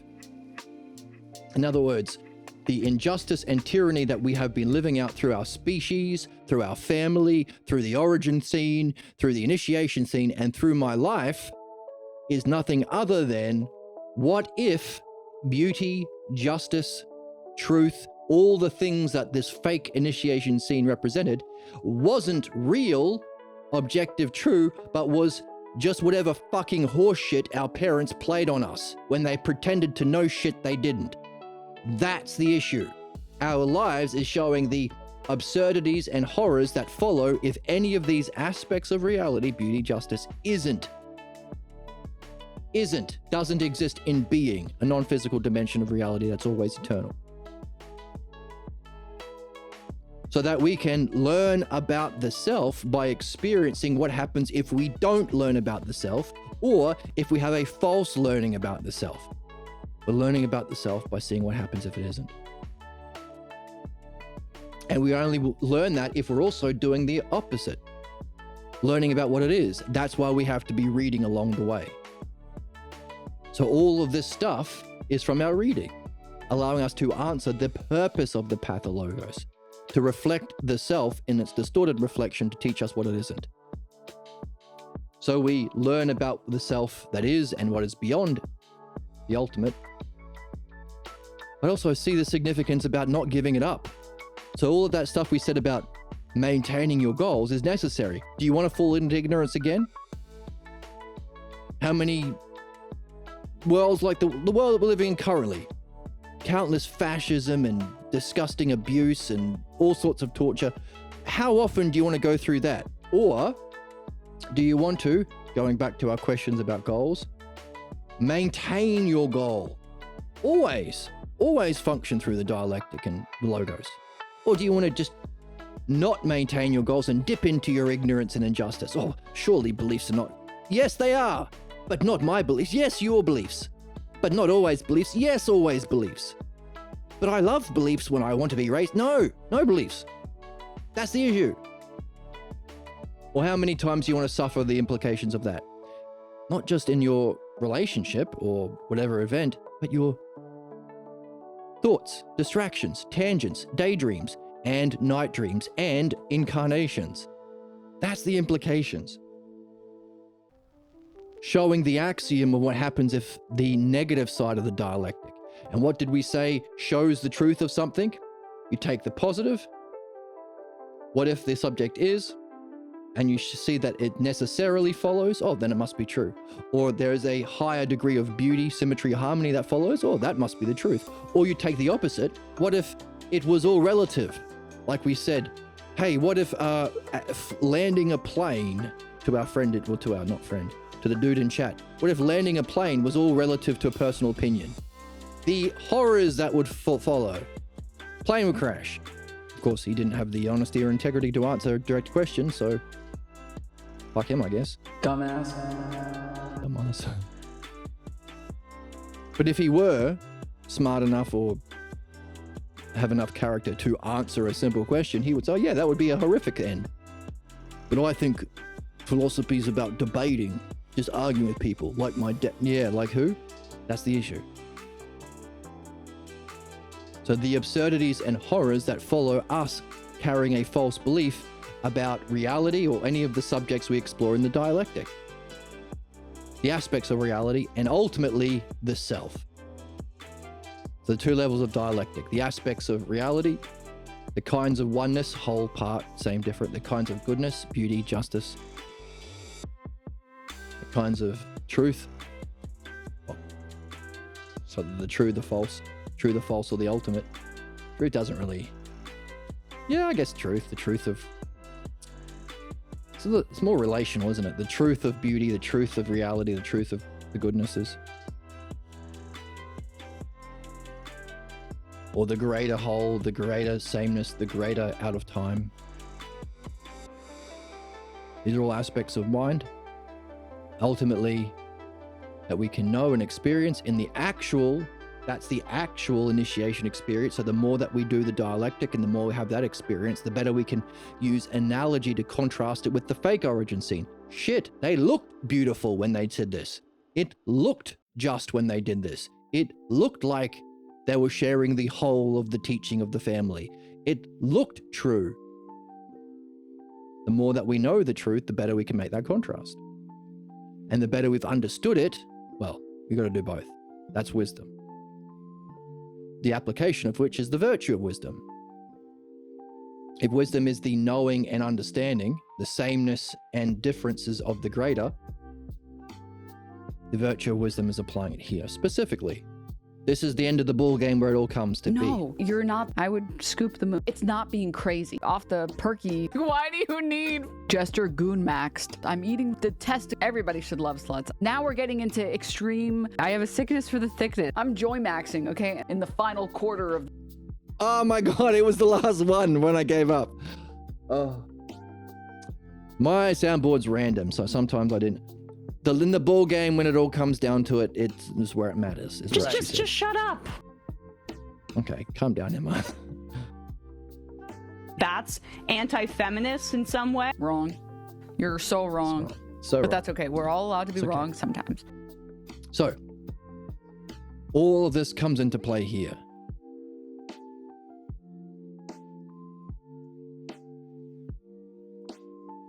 Specifically at this division stage of the dialectic of midwifery from dream analysis to address your own source problem of your problems. By seeing it was a fake initiation scene, we have to address all these things to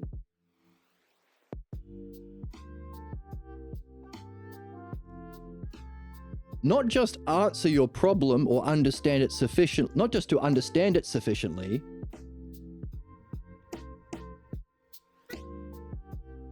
but in answering it this way,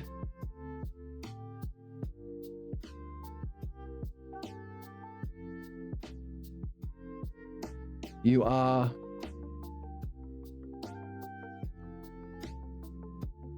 passing on or functioning through your own teaching. So the goal is not just to answer the pathologos, but to demonstrate the logos. That would demonstrate a freedom from it. So, the anger at seeing the injustice that's caused all of the bullshit in your life. The counterattacks from that belief to sustain itself, and how you can address it in all of these levels, whatever level you can, until you've sufficiently answered it in a way that frees you from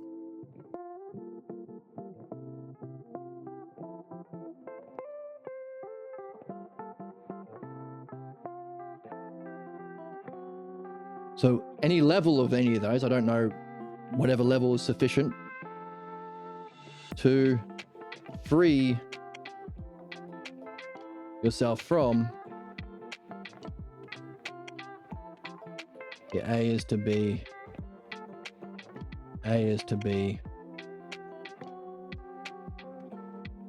pathologos.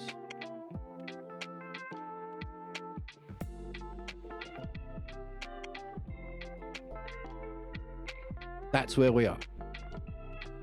So, this is how you can begin. Use this four basic categories of analogy, unpacked through the dialectic, each one of them, giving us 4 times 4, 16 basic kinds of questions that can open up your reflection, giving your initial puzzle. Then use the dialectic to define the problem in the dream, or to go through these stages of reflection through the dialectic to turn your puzzle into a problem that gets you more vested into it, hold the question more. Win, win, win, win, win. It's a win-win-win. And then see it, the definition demonstrating in the present, divisions through the past to the conclusion, both the synthesis, the origin scene, and your conclusion in your future fate. So past, present, and future, binding you to fate.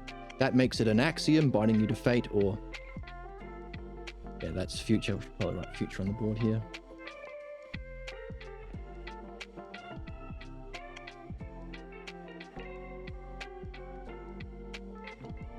That makes the origin scene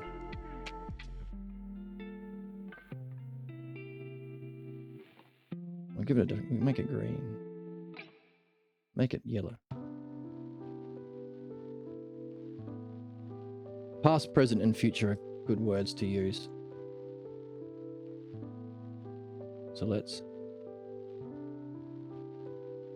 make them yellow.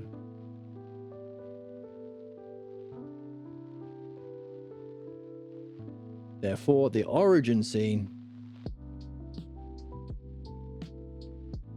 binding you to that fated future, becomes the definition of the next level of Usia. Notice, this is a high level of Usia. You can even find it on the ox-herding pictures of Zen Buddhism, where you recognize there is an intelligibility behind your problems and it's in principle solvable. The next 2 stages of the dialectic is solving them.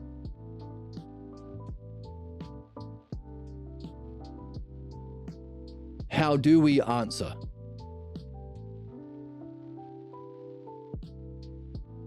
How do we demonstrate our understanding here in the next phase?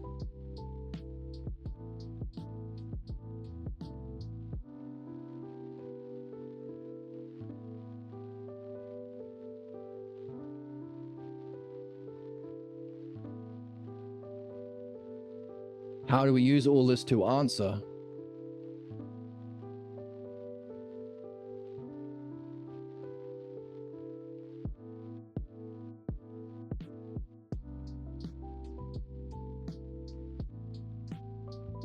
How do we use all this to answer what was really happening or demonstrating? What were the real divisions? And what's the conclusions of answering that? And then after having answered that, what's the final definition? What's our final demonstration? What's the final division? And how do we finally test whether we're free of our pathologos?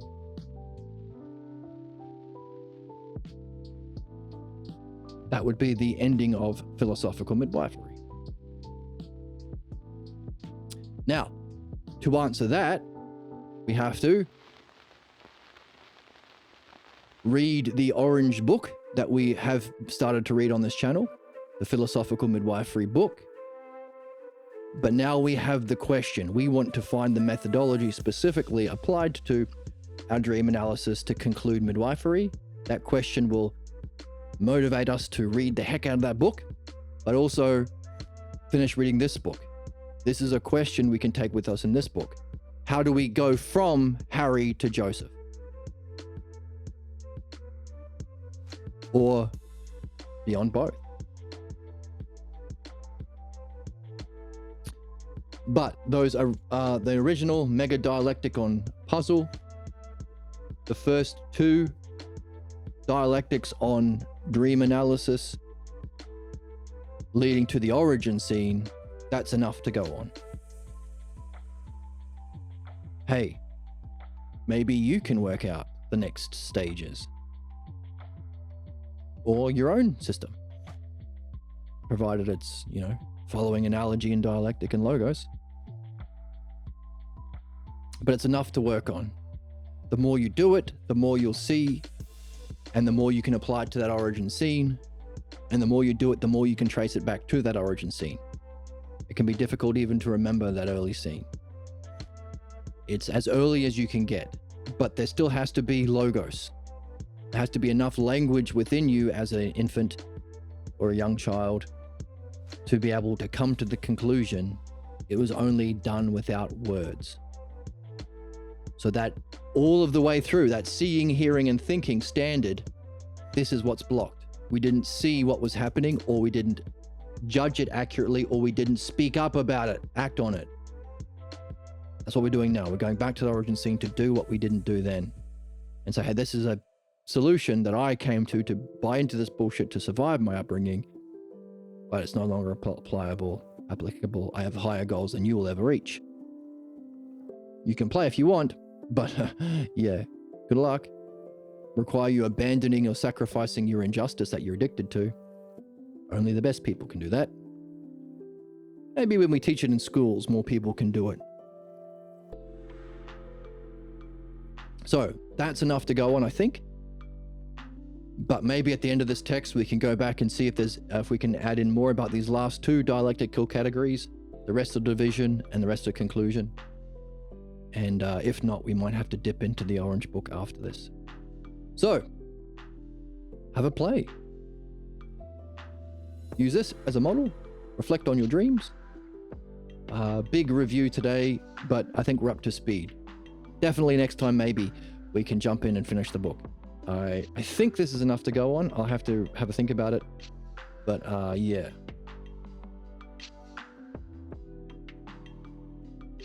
Should be good. So, had a few days off. Big stream. Holy crap. I wasn't even going to stream today. Big stream. Thanks for joining me. I hope you found that interesting. I hope you're curious and puzzled. If you want to buy me a coffee, now that I've got a coffee warmer, you can donate to the channel. There's a link below. You can find the text and a PDF below. You can follow on Discord. There's a link. And you can follow us on Twitch and ask questions and have fun on the chat. Just provided you're honest. We don't want trolls. You don't have to be perfect, just honest. I'll do my best on my end as well. And I'll see you in the next one. Good luck getting puzzled about your dreams. And one more time, if you can find a friend to play it with, even better. See you next time.